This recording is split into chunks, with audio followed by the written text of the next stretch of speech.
Hello students, welcome to most wanted series. आज का chapter है इकोलॉजी यूनिट 12th क्लास की एनसीईआरटी टेक्स्ट बुक में से first chapter of ecology unit organisms and population. इस chapter से क्वेश्चंस आते हैं। इवन आपको पता है कि इकोलॉजी के अंदर इकोसिस्टम चैप्टर है, उससे ज्यादा क्वेश्चंस पूछे जाते हैं। ऑर्गेनिज्म एंड पॉपुलेशन में नंबर 2 प्रायोरिटी पे ये चैप्टर होता है, जहां से क्वेश्चन आस्किंग की फ्रीक्वेंसी ज्यादा होती है। कंसेप्चुअल चैप्टर है, इंफॉर्मेटिव चैप्टर है। बायोलॉजी के पूरा नॉलेज यहाँ पर काम में आएगा और आपको यहाँ पर छोटे छोटे कंसेप्ट से लेकर के और कई सारी इंफॉर्मेशंस को लेकर के यहाँ इस चैप्टर को प्रिपेयर करना है। तो चलिए इस चैप्टर में क्या क्या है उसको देखते हैं। एनसीईआरटी टेक्स्ट बुक के अंदर ऑर्गेनिजम्स एंड पॉपुलेशन यानी कि इकोलॉजी को समझना है अगर, तो इसी चैप्टर से ही आपको ये समझ में आना चालू होगा। सिंपली कई सारे मैं यहाँ पे कहूंगा स्कैटर्ड इंफॉर्मेशंस हैं। समझना बात को। स्कैटर्ड इंफॉर्मेशन का मतलब यह है कि इकोलॉजी मतलब एक बहुत बड़ा ज्ञान का समुद्र है, sea of knowledge, sea of information. अब इस सी ऑफ इंफॉर्मेशन जो है वो आपस में एक दूसरे से कनेक्टेड है, तो इसको एक लाइन में जचाना और एक सीक्वेंस के अंदर आपको पढ़ाना बहुत ही बड़ा टास्क है, जिसको आपकी एनसीईआरटी टेक्स्ट बुक ने बहुत ही बखूबी इसको पूरा किया है और एक सीक्वेंस के अंदर आपको अलाइन करके दिया है। तो हम देखते हैं कि किस तरीके से ये चैप्टर अलाइंड है। जैसा कि एनसीईआरटी टेक्स्ट बुक के अंदर आप लोगों को आर्टिकल्स के अंदर बांटा गया है चैप्टर में, तो सबसे पहले आपको वहां पर ऑर्गेनिजम्स के बारे में पढ़ाया गया है, इकोलॉजी के लेवल्स को बताया गया है, इकोलॉजी की डेफिनेशन को बताया गया है। इकोलॉजिकल लेवल्स मतलब इकोलॉजी को किन किन लेवल पे स्टडी कर सकते हैं, उनमें से जो ऑर्गेनिज्म लेवल है उसमें उन्होंने बताया है कि आपको बायोम क्या चीज है वो समझ में आनी चाहिए। इंडिया में कितने टाइप के बायोम है, फॉरेस्ट जो है वो एक टाइप से इकोलॉजी के पॉइंट ऑफ व्यू से एक फॉरेस्ट क्या है, और कई सारे आपके जो नॉलेज है, जो चीजें आपने अपने लाइफ में देखी है, जो आपकी 17 से 18 साल की जो उम्र है, या मैं कहूँ उससे भी बड़े होंगे यहाँ पर, तो उनकी जो उम्र है उस उम्र में आपने इस एज में जितना भी आपने एक्सपीरियंस किया है जिन टर्मिनोलॉजीज को, वो सब यहाँ पर आपके नॉलेज में काम में आएगी। ओके, तो चलिए देखते हैं चैप्टर के अंदर क्या क्या चीजें हैं। देखो, सबसे पहले ऑर्गेनिजम्स एंड पॉपुलेशन के अंदर आपको इकोलॉजी की डेफिनेशन है। Ecology is subject which studies the interaction among organisms and between organisms and its environment. Simple एक बात है, इकोलॉजी क्या सर, हम इकोलॉजी पढ़ रहे हैं तो हमें क्या चीज पढ़ने को मिल रही है। जैसे एक ऑर्गेनिज्म है, एक ऑर्गेनिज्म के सराउंडिंग के अंदर मैंने ये बॉक्स बना दिया, तो इसमें मैं आपको सिंपली मैं दो चीजें बता देता हूं कि यहां पर मैंने देखा कि ये जो रेड डॉट है और ये रेड डॉट है, ये दोनों एक दूसरे के, ये ए और ये बी, ये ए और बी आपस में ये दोनों कौन है, ए एंड बी, ये है ऑर्गेनिजम्स। कौन है, ऑर्गेनिजम्स। और बाकी ये जो स्पेस है, ये कौन है, ये है एनवायरमेंट। कौन है, एनवायरमेंट।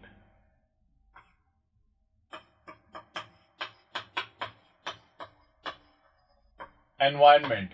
अब आप बोलोगे सर एनवायरमेंट जो एक कॉमन टर्मिनोलॉजी है, एनवायरमेंट में क्या चीज आती है, तो इसको हम बायोलॉजिकली बोलते हैं एबायोटिक फैक्टर्स। क्या बोलते हैं, एबायोटिक फैक्टर्स। एबायोटिक फैक्टर्स जो होते हैं वो एक ऑर्गेनिज्म का सराउंडिंग बनाते हैं, तो मैं एनवायरमेंट को सराउंडिंग बोल सकता हूं। सराउंडिंग एक ऑर्गेनिज्म के चारों ओर जो सराउंडिंग है उसको हम एनवायरमेंट बोला, और एनवायरमेंट को हम अगर बायोलॉजी की टर्म्स के अंदर देखते हैं तो इसको बोलते हैं एबायोटिक फैक्टर्स। क्या बोलते हैं, एबायोटिक फैक्टर्स। चलो सर एबायोटिक फैक्टर्स हो गए, तो फिर ये ऑर्गेनिज्म क्या हुआ, ए और बी ऑर्गेनिज्म जो है वो यहां पर वो है बायोटिक फैक्टर्स। कौन है, biotic factors. Okay, biotic factors. कहा क्या, ये तो कॉमन टर्मिनोलॉजी थी, ये तो कॉमन लेमैन की लैंग्वेज में था। अब हमने इसको टर्मिनोलॉजी दे दी, इसका मतलब हम बायोलॉजिकल सेगमेंट में एंटर कर गए हैं। Okay, biotic factors and abiotic factors. Okay, तो सर हमें इकोलॉजी पढ़ना है। आप इकोलॉजी में क्या पढ़ाते हो, जैसे अगर आपको कोई बोल दे कि फोटोसिंथेसिस में आप क्या पढ़ाते हो, तो कभी भी आंसर जो होता है वो एक पिन पॉइंट और स्मॉल एक फ्रेजेस में या फिर कुछ टर्मिनोलॉजीज के अंदर आंसर होता है और कुछ 2-3 वर्ड्स में आंसर होता है। तो भाई सीधा बात है कि फोटोसिंथेसिस में हम आपको वो पढ़ाते हैं कि कैसे प्लांट फूड का प्रिपरेशन करते हैं। वैसे ही इकोलॉजी में आप क्या पढ़ाते हो, इकोलॉजी में आप ये पढ़ाते हो कि ऑर्गेनिजम्स और ऑर्गेनिजम्स के बीच में क्या इंटरेक्शन चल रहा है भाई। तो ये जो मैं ड्रॉ करूंगा ये है इंटरैक्शंस। क्या है, interactions. Interaction between organism and organism, एक ऑर्गेनिज्म दूसरे ऑर्गेनिज्म के साथ कैसे इंटरेक्ट करता है, आंखें लड़ा रहा है, लड़ाई कर रहा है, या उसकी नीड है, उसके साथ में रहना चाहता है, तो ये सारी बातें। तो यहां पर इंटरेक्शन हो रहा है ऑर्गेनिज्म और ऑर्गेनिज्म के बीच में। और दूसरा, ऑर्गेनिज्म और एनवायरमेंट के बीच में इंटरेक्शन हो रहा है नहीं हो रहा है? ऑर्गेनिज्म ऑर्गेनिज्म के बीच में इंटरेक्शन और ऑर्गेनिजम्स और एनवायरमेंट के बीच में इंटरेक्शन हो रहा है। ओके, तो ये जो इंटरेक्शंस हैं, ये इंटरेक्शन है और ये इंटरेक्शन है, तो मैं यहां पर एक सिंपल इंटरेक्शन मार्क कर देता हूं दो ही जगह पे। ये दोनों इंटरेक्शंस को पढ़ना है, इसको मैं बोलूंगा इंटरेक्शन।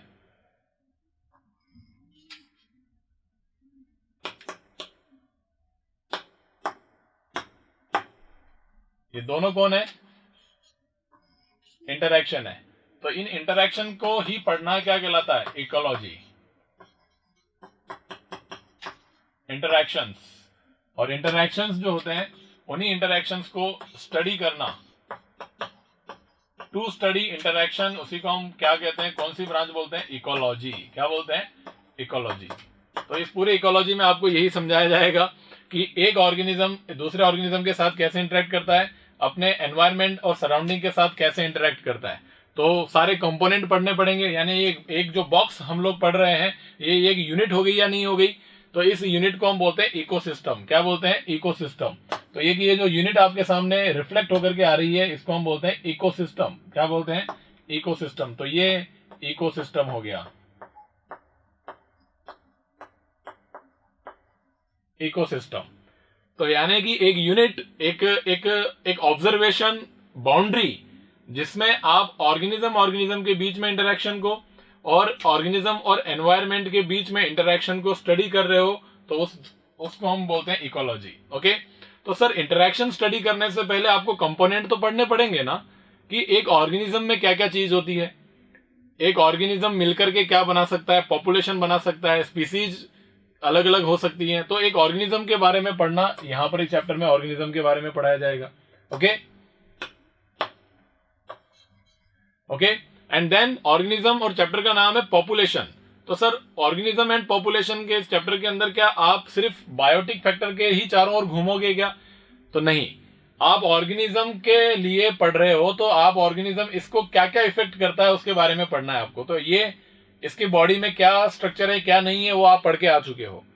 अब आपको ये पढ़ना है कि इसके सराउंडिंग को पढ़ना है। इकोलॉजी में क्या पढ़ना है? इंटरेक्शन को पढ़ना है ना। तो ऑर्गेनिज्म के बारे में तो पढ़ना नहीं है, इस ऑर्गेनिज्म के साइड में दूसरे ऑर्गेनिजम्स जो हैं वो कौन है, और उनका जो ग्रुप है वो कौन होगा? पॉपुलेशन होगा।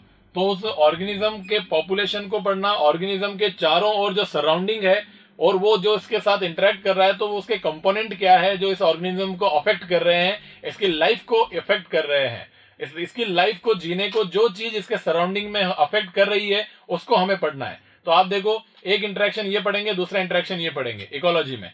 तो जब आप इस इकोलॉजी को पढ़ने के लिए जाएंगे, इस इंटरेक्शन को पढ़ने के लिए जाएंगे, तो इस ऑर्गेनिज्म को ये दूसरा ऑर्गेनिज्म का इंटरेक्शन अफेक्ट कर रहा है, तो बताइए इसको पढ़ना जरूरी है या नहीं है? इसके आसपास और ऑर्गेनिज्म है, उसको पढ़ना जरूरी है या नहीं है? तो इकोलॉजी में आपको एक तो बायोटिक फैक्टर पढ़ाए जाएंगे, जिसमें ऑर्गेनिजम्स के बारे में पढ़ाया जाएगा कैसे इंटरेक्ट करता है ना। हमें ऑर्गेनिज्म के बारे में ये नहीं पढ़ना है कौन से स्पीसीज का है, उसकी बॉडी में क्या ऑर्गन है, नो।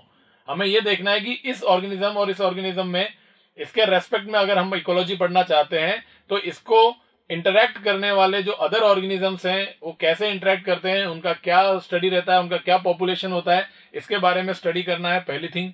अब इस इंटरेक्शन को पढ़ना है। सर इस इंटरेक्शन में क्या चीज पढ़ेंगे? इसमें इंटरेक्शन ये ऑर्गेनिज्म बायोटिक फैक्टर से नहीं कर रहा है, अब ये इंटरेक्शन कर रहा है एबायोटिक फैक्टर से। तो अब इसके कंपोनेंट पढ़ेंगे, जैसे soil, air, water, wind, everything. कोई भी चीज इसके सराउंडिंग में जो एबायोटिक है, ये तो बायोटिक हो गई, उसको तो हम पढ़ के आ गए, इस इंटरेक्शन को, तो बायोटिक इंटरेक्शन को। अब हमें पढ़ना है कि ऑर्गेनिज्म का एबायोटिक के साथ में इंटरेक्शन, तो हमें उसके सराउंडिंग में जो चीजें हैं वो सारी पढ़नी पड़ेगी, जैसे अभी मैंने बताया सॉइल, वाटर, एयर, सब कुछ। और उनको पढ़ने के बाद वो कैसे इसको अफेक्ट करते हैं वो तो पढ़ना ही पढ़ना है।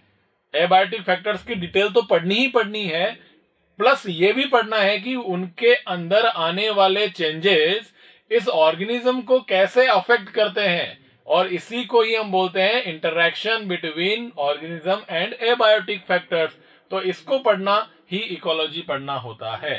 तो पहले इनके कंपोनेंट पढ़ो, फिर उनके इंटरेक्शन पढ़ो, फिर ये बायोटिक कंपोनेंट क्या है उनको पढ़ो, और एक ऑर्गेनिज्म के साथ उसका क्या इंटरेक्शन है उसको पढ़ो।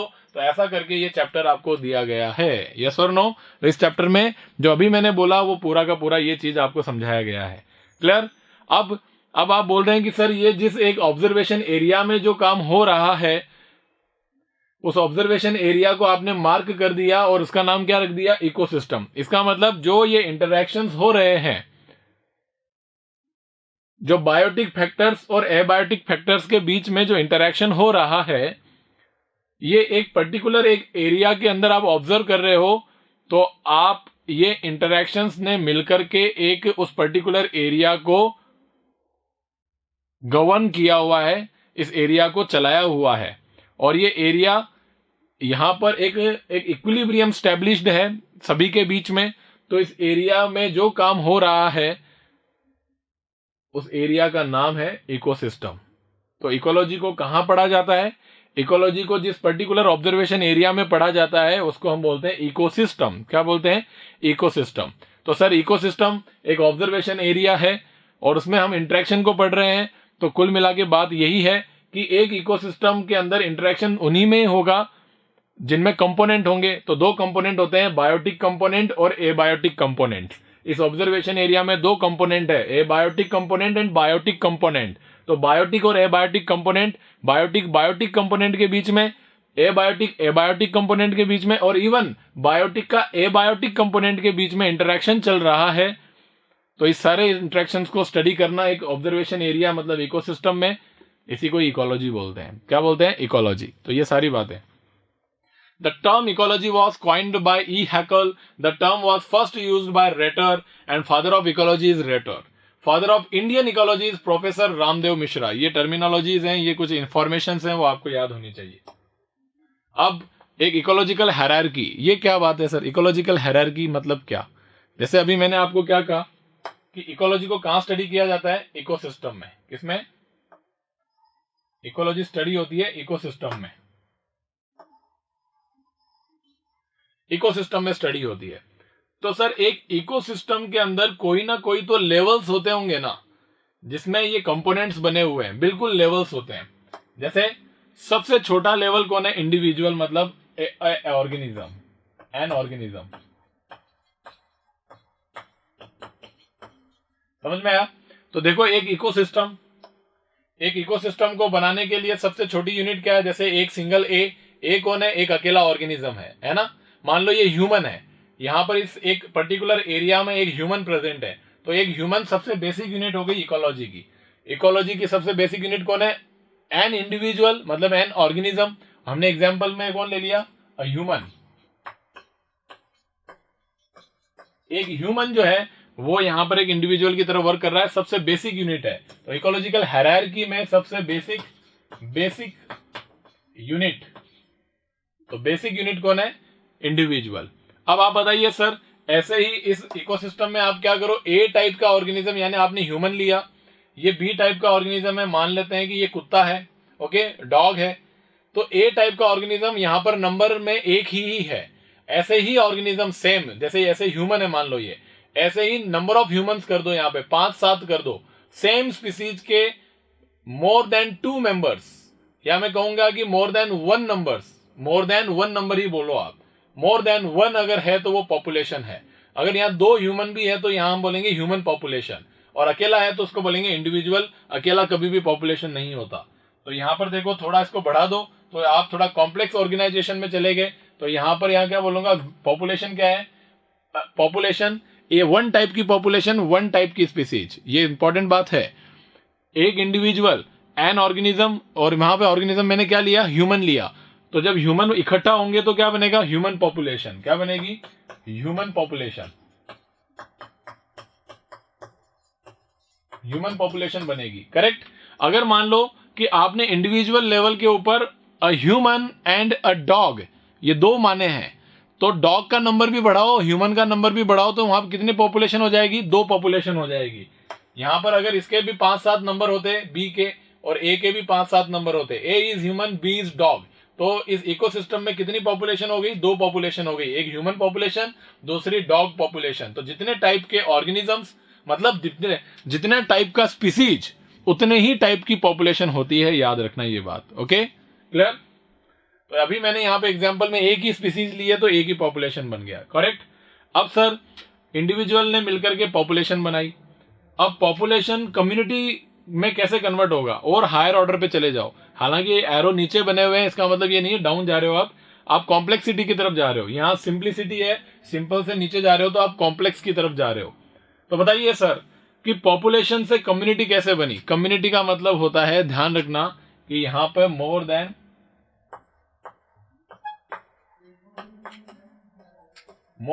1 पॉपुलेशन। आया समझ में? याद रखिए इस बात को हमेशा। आप कुल मिला के एक बात बताइए कि सर इकोलॉजी कहां स्टडी करी जाती है? इकोसिस्टम में, करेक्ट। इकोसिस्टम कब बनता है सर? इकोसिस्टम तब बनता है जब आपके पास में दोनों इंटरेक्शन स्टडी करने के लिए हो। सर दोनों इंटरेक्शन कौन से? कि एक स्पीसीज का इंटरेक्शन दूसरी स्पीसीज के साथ में, एक टाइप के ऑर्गेनिज्म का इंटरेक्शन दूसरे टाइप के ऑर्गेनिज्म के साथ में, और एक ऑर्गेनिज्म का एनवायरमेंट के साथ में। किसके साथ में? एनवायरमेंट के साथ में। और इसका भी इंटरेक्शन है, और इस टाइप वाले ऑर्गेनिज्म का भी किसके साथ में? एनवायरमेंट के साथ में इंटरेक्शन है। तो ये सब चीजें होगी तभी एक इकोसिस्टम बनेगा या नहीं बनेगा? यस और नो? अगर आप इसको बी को गायब कर देते हैं यहां से, अब इस बॉक्स में से बी टाइप का ऑर्गेनिज्म गायब हो गया, तो बताइए ये इंटरेक्शन गायब हो गया ना? तो इसका होना जरूरी है। इकोलॉजी तभी होती है जब ऑर्गेनिज्म के बीच में भी इंटरेक्शन हो, और मोरली ये और इंटरेक्शन डिफरेंट स्पीसीज के बीच में होना चाहिए। हो तो वैसे भी सकता था कि एक ह्यूमन का दूसरे ह्यूमन के साथ में, लेकिन ज्यादा अच्छा डिफाइनिंग कब होता है? जब एक स्पीसीज का दूसरे स्पीसीज के साथ में इंटरेक्शन हो। ये इंटरेक्शन गायब हो जाता अगर इसको गायब कर देते, और ये गायब कर देते तो यहां पर सिर्फ एक ही पॉपुलेशन बनती, single type of population, community नहीं बनती। कम्युनिटी, बायोटिक कम्युनिटी बोलते हैं उसको। इकोलॉजी के अंदर कम्युनिटी तभी बनती है जब एक से ज्यादा टाइप की पॉपुलेशन एग्जिस्ट करती हो, मतलब एक पॉपुलेशन भी है और बी पॉपुलेशन है, तब जाकर के हम कह सकते हैं कि सर इस बॉक्स के अंदर 2 पॉपुलेशन है, इसका मतलब एक कम्युनिटी है। क्या है? एक कम्युनिटी है। तो आपको समझ में आया या नहीं आया? कम्युनिटी होना बहुत जरूरी है एक इकोसिस्टम को बनाने के लिए, क्योंकि इकोसिस्टम के अंदर ही इकोलॉजी पढ़ी जाती है। तो एक इकोसिस्टम को डिजाइन करने के लिए वहां पर मोर देन 1 पॉपुलेशन होना जरूरी है, और मोर देन 1 पॉपुलेशन को हम क्या बोलते हैं? Community, biotic community. ओके, अब सर बायोटिक कम्युनिटी से इकोसिस्टम कैसे बना? आप खुद बताओ। इंटरेक्शन एग्जिस्ट हो गया या नहीं हो गया? जब 2 टाइप की स्पीसीज हो गई, 2 टाइप की पॉपुलेशन हो गई, तो फिर 2 टाइप की पॉपुलेशन का मतलब एक कम्युनिटी बन गई, और एक कम्युनिटी है तो इसका मतलब ये इंटरेक्शन तो आ गया।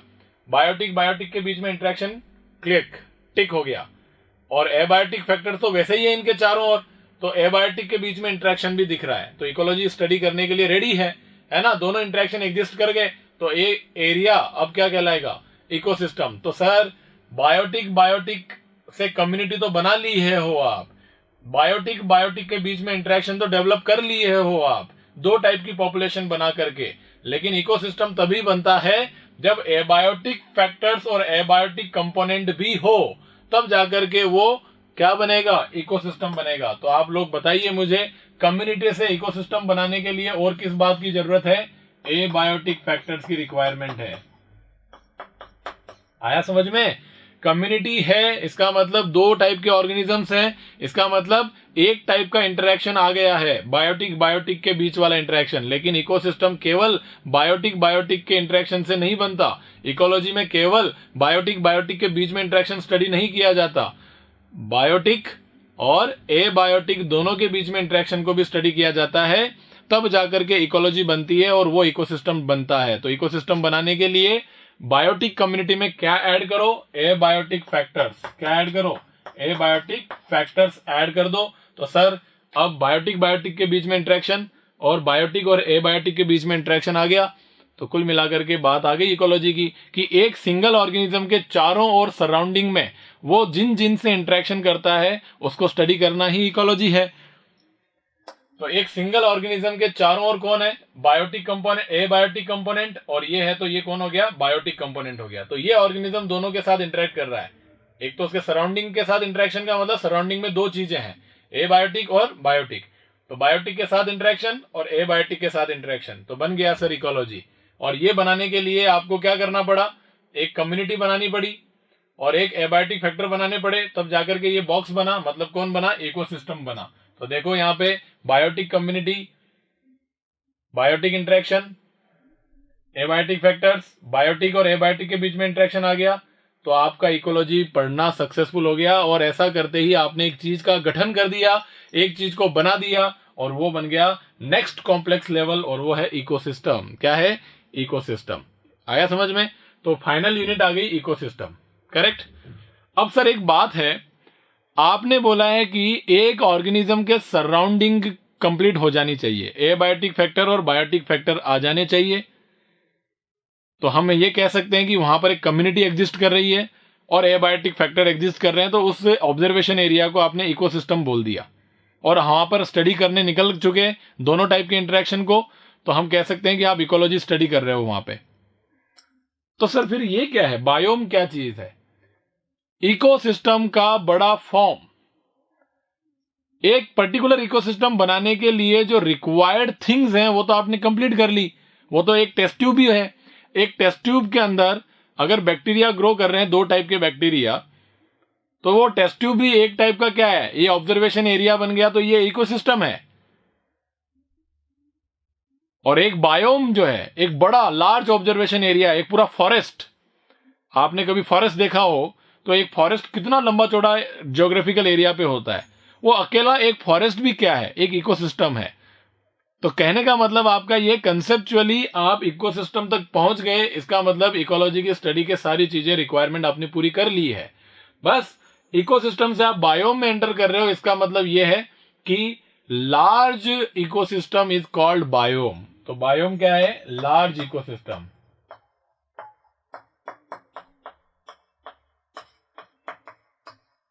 एक लार्ज इकोसिस्टम है। आप बोलोगे सर एक बात बताएं कि एक बायोम एक लार्ज इकोसिस्टम है, तो क्या हम ऐसा कह सकते हैं क्या कि छोटे छोटे इकोसिस्टम मिलकर के एक बड़ा लार्ज इकोसिस्टम बना रहे हैं? यस, कह सकते हो।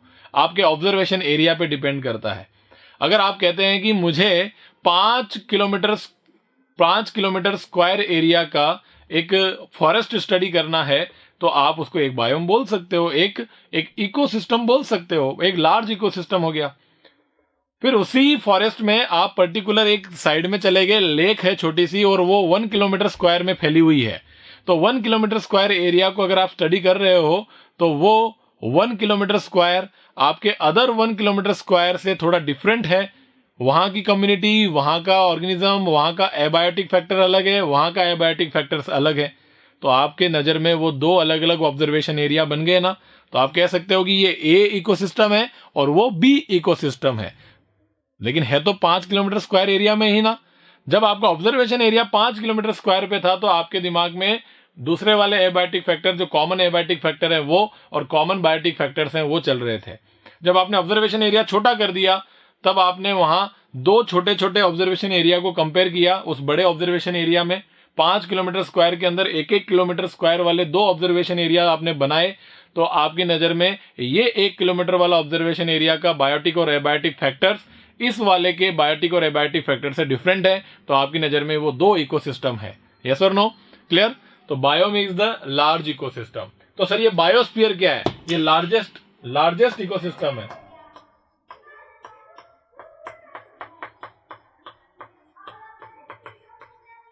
It is the largest ecosystem, मतलब एक अर्थ प्लैनेट। अब और बड़ा बायो, अब आपने अपना ऑब्जर्वेशन एरिया इतना बड़ा कर दिया कि एक पूरे के पूरे प्लैनेट पर चले गए।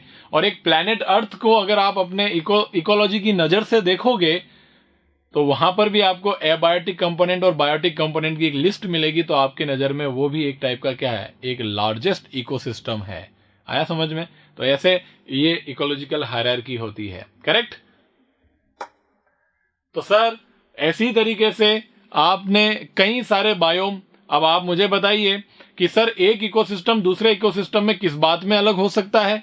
अब आपने बताया कि सर बायोम एक इकोसिस्टम है, और एक इकोसिस्टम किससे मिलकर के बना है? एबायोटिक कंपोनेंट और बायोटिक कंपोनेंट से मिलकर बना हुआ है ना। तो जहां पर एबायोटिक कंपोनेंट अलग है किसी दूसरे वाले से, जैसे मान लो मैंने यहां पर एक इकोसिस्टम बनाया, यहां पे एक इकोसिस्टम बनाया, इसको बोला मैंने ए इकोसिस्टम, इसको बोला मैंने बी इकोसिस्टम। तो ए इकोसिस्टम के बायोटिक फैक्टर्स हैं ए डैश और एबायोटिक फैक्टर है ए डबल डैश।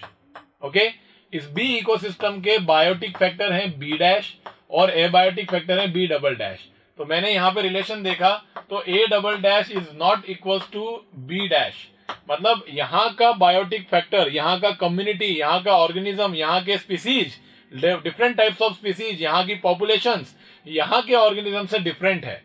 और हमने ये भी देखा कि ए डबल ये हो गया ए बायोटिक और ये है बायोटिक, ठीक है। यहां पर ये कौन है? बायोटिक, और ये कौन है? ए बायोटिक। तो यहां का बायोटिक इक्वल नहीं है, यहां का ए बायोटिक और ए बायोटिक भी इक्वल नहीं है, यहां का ए बायोटिक भी इक्वल नहीं है। तो मेरे अकॉर्डिंग क्या हो गया? ए इकोसिस्टम, ये कौन है? इकोसिस्टम, ये बी क्या है? इकोसिस्टम। तो मेरे according A ecosystem is not equal to B ecosystem, मतलब ए और बी इकोसिस्टम जो है वो एक दूसरे से डिफरेंट है। तो आप मुझे बताओ सर, ऐसा अगर ऑब्जर्वेशन एरिया बहुत लार्ज होगा तो मैं बायोम बोलूंगा या नहीं बोलूंगा? उसको बोलूंगा ना। तो बताओ मुझे कि सर ये बायोम इस बायोम में किस बात में अलग है? या तो एबायोटिक फैक्टर्स के अलग है या बायोटिक फैक्टर्स में अलग है। तो मैं आपको सिंपली बता देता हूं कि जिस एरिया का एबायोटिक फैक्टर जैसा होगा वैसा बायोटिक फैक्टर होगा। ध्यान रखिएगा, क्योंकि बायोटिक और एबायोटिक में क्या है? इंटरेक्शन है या नहीं है? बायोटिक और एबायोटिक में इंटरेक्शन है, तो जहां का एबायोटिक चेंज होगा वहां का बायोटिक कंपोनेंट भी चेंज होगा। मतलब यहां पर हवा पानी चेंज हो गई तो उसका इफेक्ट ऑर्गेनिज्म पे पड़ेगा, क्योंकि दोनों में इंटरेक्शन है, तो उसका इफेक्ट उस ऑर्गेनिज्म के ऊपर भी पड़ेगा जो उस एरिया में प्रेजेंट है। डिफरेंट टाइप ऑफ स्पीसीज के ऊपर उसका इफेक्ट पड़ेगा, है ना। अब एक स्पीसीज पे इफेक्ट पड़ेगा तो उसके ऊपर डिपेंडेंट कोई दूसरी स्पीसीज है, वो आपस में इंटरेक्ट कर रही है तो उसके ऊपर भी इफेक्ट जाएगा, है ना। तो ये तो इकोलॉजी है, ऑर्गेनिज्म के बीच में इंटरेक्शन और ऑर्गेनिज्म और एबायोटिक फैक्टर्स के बीच में इंटरेक्शन। तो मैं ये कहूंगा कि एबायोटिक फैक्टर्स यहाँ का ए इकोसिस्टम का बी इकोसिस्टम के एबायोटिक फैक्टर से डिफरेंट है। तो ऑब्वियस बात है सर, यहां भी इंटरेक्शन एग्जिस्ट कर ही रहा है, तो ये भी अलग हो ही जाएंगे एक दूसरे से। तो ये अगर लार्ज एरिया में है तो मैं कह सकता हूं कि इस ए इकोसिस्टम का नाम दे दिया मैंने ए बायोम, बड़ा है ना। तो हालांकि कोई भी चीज हो, बायोस्फीयर हो, बायोम हो, अल्टीमेटली है तो इकोसिस्टम ही ना। तो हम ये कहेंगे कि सर ये ए जो है एक बायोम है, क्या है? बायोम। और बी भी एक क्या है? बायोम है। तो यहां पर आपके दो बायोम बन गए। तो सर एक बायोम दूसरे बायोम से किस बात में अलग हो गया है? एक बायोम दूसरे बायोम से किस बात में अलग होता है? उसके कंपोनेंट्स के अंदर डिफरेंस होने की वजह से अलग होते हैं। और उसके कंपोनेंट्स कौन से हैं? दो ही तो कंपोनेंट हैं, बायोटिक कंपोनेंट और एबायोटिक कंपोनेंट। तो आप बताइए कि मेनली प्राइमरीली चेंज जो होता है किसमें डिफरेंस होता है? एबायोटिक कंपोनेंट्स में डिफरेंस होता है। जब इनमें डिफरेंस होगा तो इंटरेक्शंस की वजह से बायोटिक कंपोनेंट भी चेंज हो जाएंगे, तो इसकी वजह से इनमें भी डिफरेंस आ जाएगा, है ना। तो यहां पर हमने जो ग्राफ बनाया है वहां पर आपको एक डिफरेंट बायोम्स, कई तरीके के बायोम यहां पर दिए गए हैं, है ना। और कई तरीके के बायोम एक दूसरे में अलग जो बताए गए हैं वो बायोटिक कंपोनेंट के अकॉर्डिंग नहीं बताए गए हैं। यहां पर ये डिफरेंट टाइप्स ऑफ बायोम्स जो हैं वो एबायोटिक फैक्टर की कंडीशंस जो हैं, एबायोटिक फैक्टर्स के अंदर डिफरेंस होने की वजह से क्रिएट हुए हैं।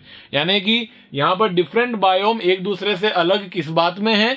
एबायोटिक फैक्टर्स को लेकर के ये अलग हैं एक दूसरे से। ओके, तो जैसे कि मान लो मैंने एक बायोम लिया डेजर्ट, एक डेजर्ट बायोम है। अब आपको सिंपली समझ में आ जाएगा, इसके वाई एक्सिस के ऊपर देखो क्या है? मीन एनुअल टेम्परेचर, मतलब एक पर्टिकुलर जियोग्राफिकल एरिया के अंदर आपने एक साल का टेम्परेचर, मीन एनुअल टेम्परेचर, एक साल का मीन टेम्परेचर कितना है ना। और एक्स एक्सिस के ऊपर आपने लिया है एक साल के अंदर वहां कितना प्रेसिपिटेशन हुआ है, उस सब का एक मीन वैल्यू। एक साल भर की मीन वैल्यू है। Okay, mean annual precipitation. तो ये डिफरेंट बायोम्स जो है वो आपस में किस बात में डिफरेंट है कि वाई एक्सिस के ऊपर मीन एनुअल टेम्परेचर है और मीन एनुअल प्रेसिपिटेशन है।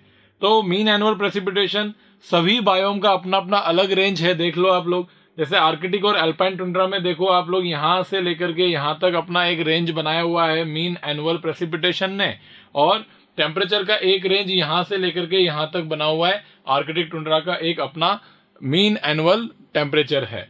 इसी तरीके से यहाँ पर मीन एनुअल टेम्परेचर और मीन एनुअल प्रेसिपिटेशन के बेसिस पे जहां वेरिएशंस हैं उसके अकॉर्डिंग अपना अपना डिफरेंट बायोम क्रिएट हो चुका है। जैसे डेजर्ट हो गया, ग्रासलैंड हो गया, टेम्परेट फॉरेस्ट हो गया, ट्रॉपिकल रेन फॉरेस्ट हो गए, कॉनिफेरस फॉरेस्ट हो गया। इस तरीके से आप लोग डिफरेंट बायोम्स जो है वो आप एबायोटिक फैक्टर्स में डिफरेंस की वजह से यहाँ पे आप कंज्यूम या यहाँ समझ सकते हो।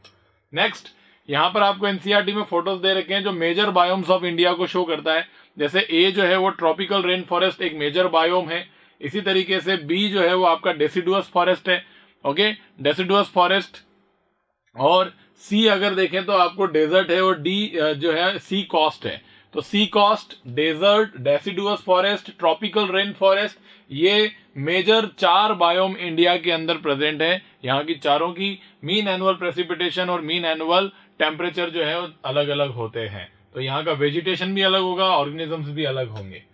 अब हम बात करते हैं, सबसे पहले हम ऑर्गेनिजम्स के चारों ओर जो सराउंडिंग में एबायोटिक फैक्टर्स हैं उनके बारे में हम बात करेंगे। और एबायोटिक फैक्टर्स में सबसे पहला फैक्टर है water.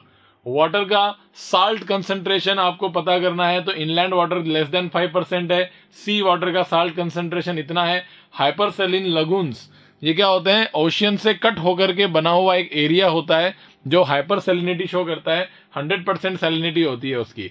Some organisms are tolerant of a wide range of salinity, उनको बोलते हैं euryhaline, but other are restricted to the narrow range of, उनको बोलते हैं स्टेनो हेलाइन। तो 2 टाइप के ऑर्गेनिज्म होते हैं, एक वो जो कि लंबी रेंज, जैसे मान लो 5 से लेकर के 50 तक की सैलिनिटी रेंज को क्या कर सकते हैं, टॉलरेट कर सकते हैं। हालांकि ये एग्जाम्पल है लेकिन समझने के लिए। लॉन्ग रेंज को अगर जो टॉलरेट कर सकता है वो है यूरी हेलाइन, और छोटी स्मॉल रेंज ही है उनकी, उससे ज्यादा हो गया तो उनमें दिक्कत हो जाएगी। तो स्मॉल रेंज को ही टॉलरेट कर सकते हैं तो उसको बोलते हैं स्टेनो हेलाइन। ओके, तो जो रेगुलेटर्स होते हैं वो यूरी हेलाइन होते हैं। तो रेगुलेटर्स जो होते हैं वो क्या होते हैं, रेगुलेटर्स जो होते हैं वो यूरी हेलाइन होते हैं। और कन्फर्मर्स जो होते हैं,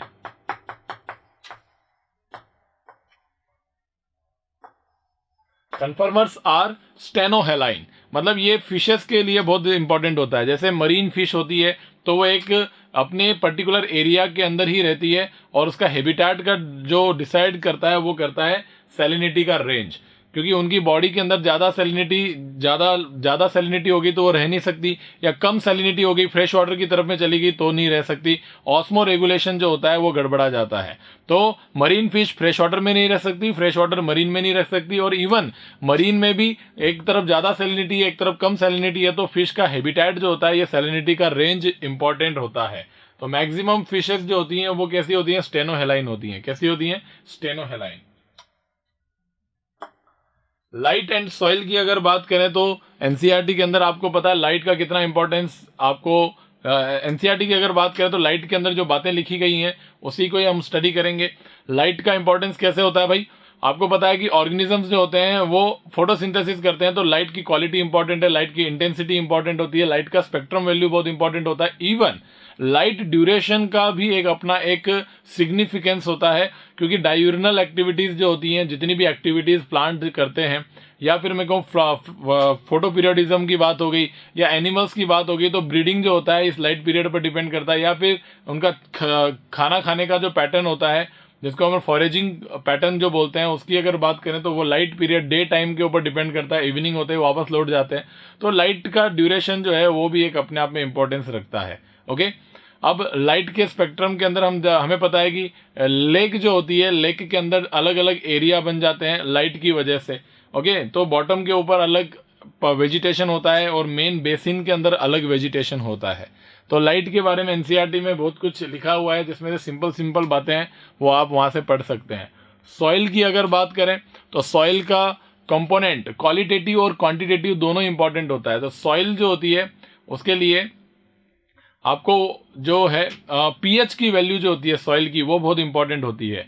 एक सॉइल का पीएच जो होता है वो बहुत ही ज़्यादा न्यूट्रल के आसपास होना चाहिए, ना तो ज़्यादा एसिडिक होना चाहिए, ना ज़्यादा एल्कलीन होना चाहिए। तो पीएच वैल्यू एक पर्टिकुलर सॉइल की आपको एनसीईआरटी में दे रखी है। बाकी सॉइल जो होता है वो बहुत ज़्यादा इंपॉर्टेंट मिनरल कंटेंट की वजह से है। उसका मिनरल कंटेंट बहुत इंपॉर्टेंट है। सॉइल के अंदर बैक्टीरिया होते हैं, न्यूट्रिएंट साइक्लिंग चलनी चाहिए, डीकम्पोजिशन रेट अच्छा होना चाहिए। इवन सॉइल के अंदर मिनरल्स जो है वो कहीं लीचिंग तो नहीं हो रही है। सॉइल की प्रॉपर्टीज जो है उसके ऊपर बहुत बड़ा रोल है। तो सॉइल के अंदर उसके पार्टिकल्स की साइज क्या है उसके ऊपर बहुत चीज़ें डिपेंड करती है। पर्कोलेशन क्या है, पर्कोलेशन का मतलब है कि उसमें कितना स्पेसिंग है, सॉइल के बीच में स्पेस कितना है जिससे कि एयर और वाटर वहां पे रह सके, उसको पर्कोलेशन बोलते हैं। वाटर होल्डिंग कैपेसिटी, कितने टाइम तक वाटर होल्ड करके रख सकता है सॉइल, ये सारी बातें आपको एनसीईआरटी में दे रखी है, वहां से पढ़िए, इन्फॉर्मेशन बहुत ही सीधी है। अब हम बात करें रेस्पॉन्सेज टू एबायोटिक फैक्टर्स।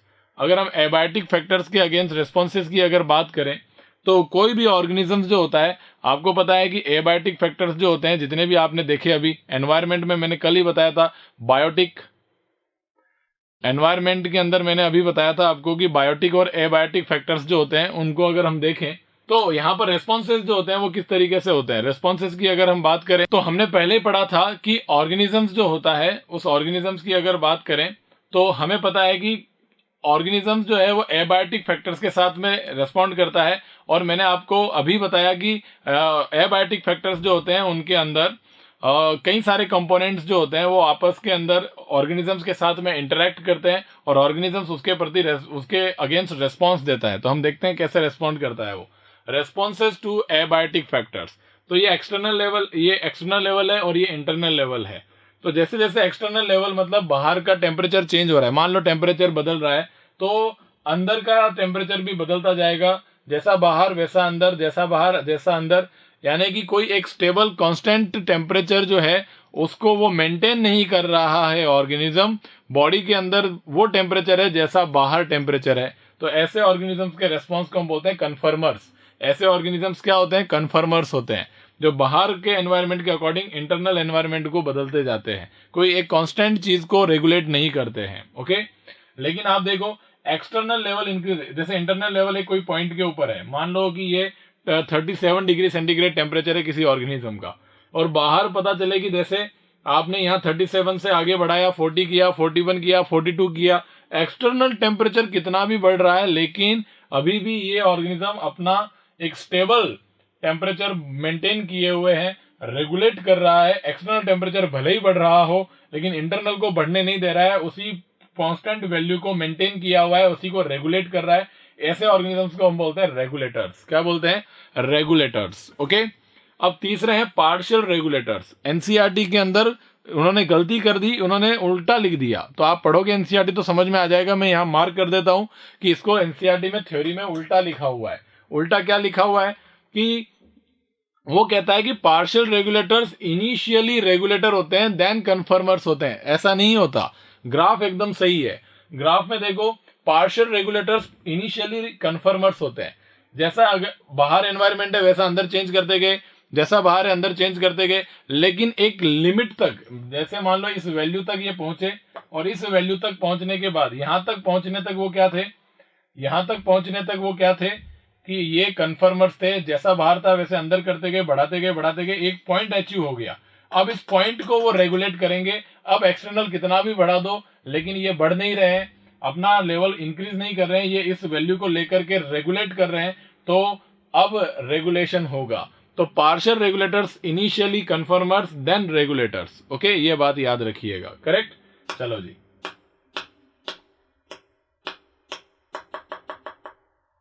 तो ये सारी बातें आपको पता होनी चाहिए जो हमें इस ग्राफ के अंदर देखी। तो इस तरीके से ये बायोटिक कंपोनेंट जो होता है वो एबायोटिक के अगेंस्ट रेस्पॉन्स शो करता है। ऑर्गेनिजम्स इस तरीके से रेस्पॉन्सेस शो करते हैं।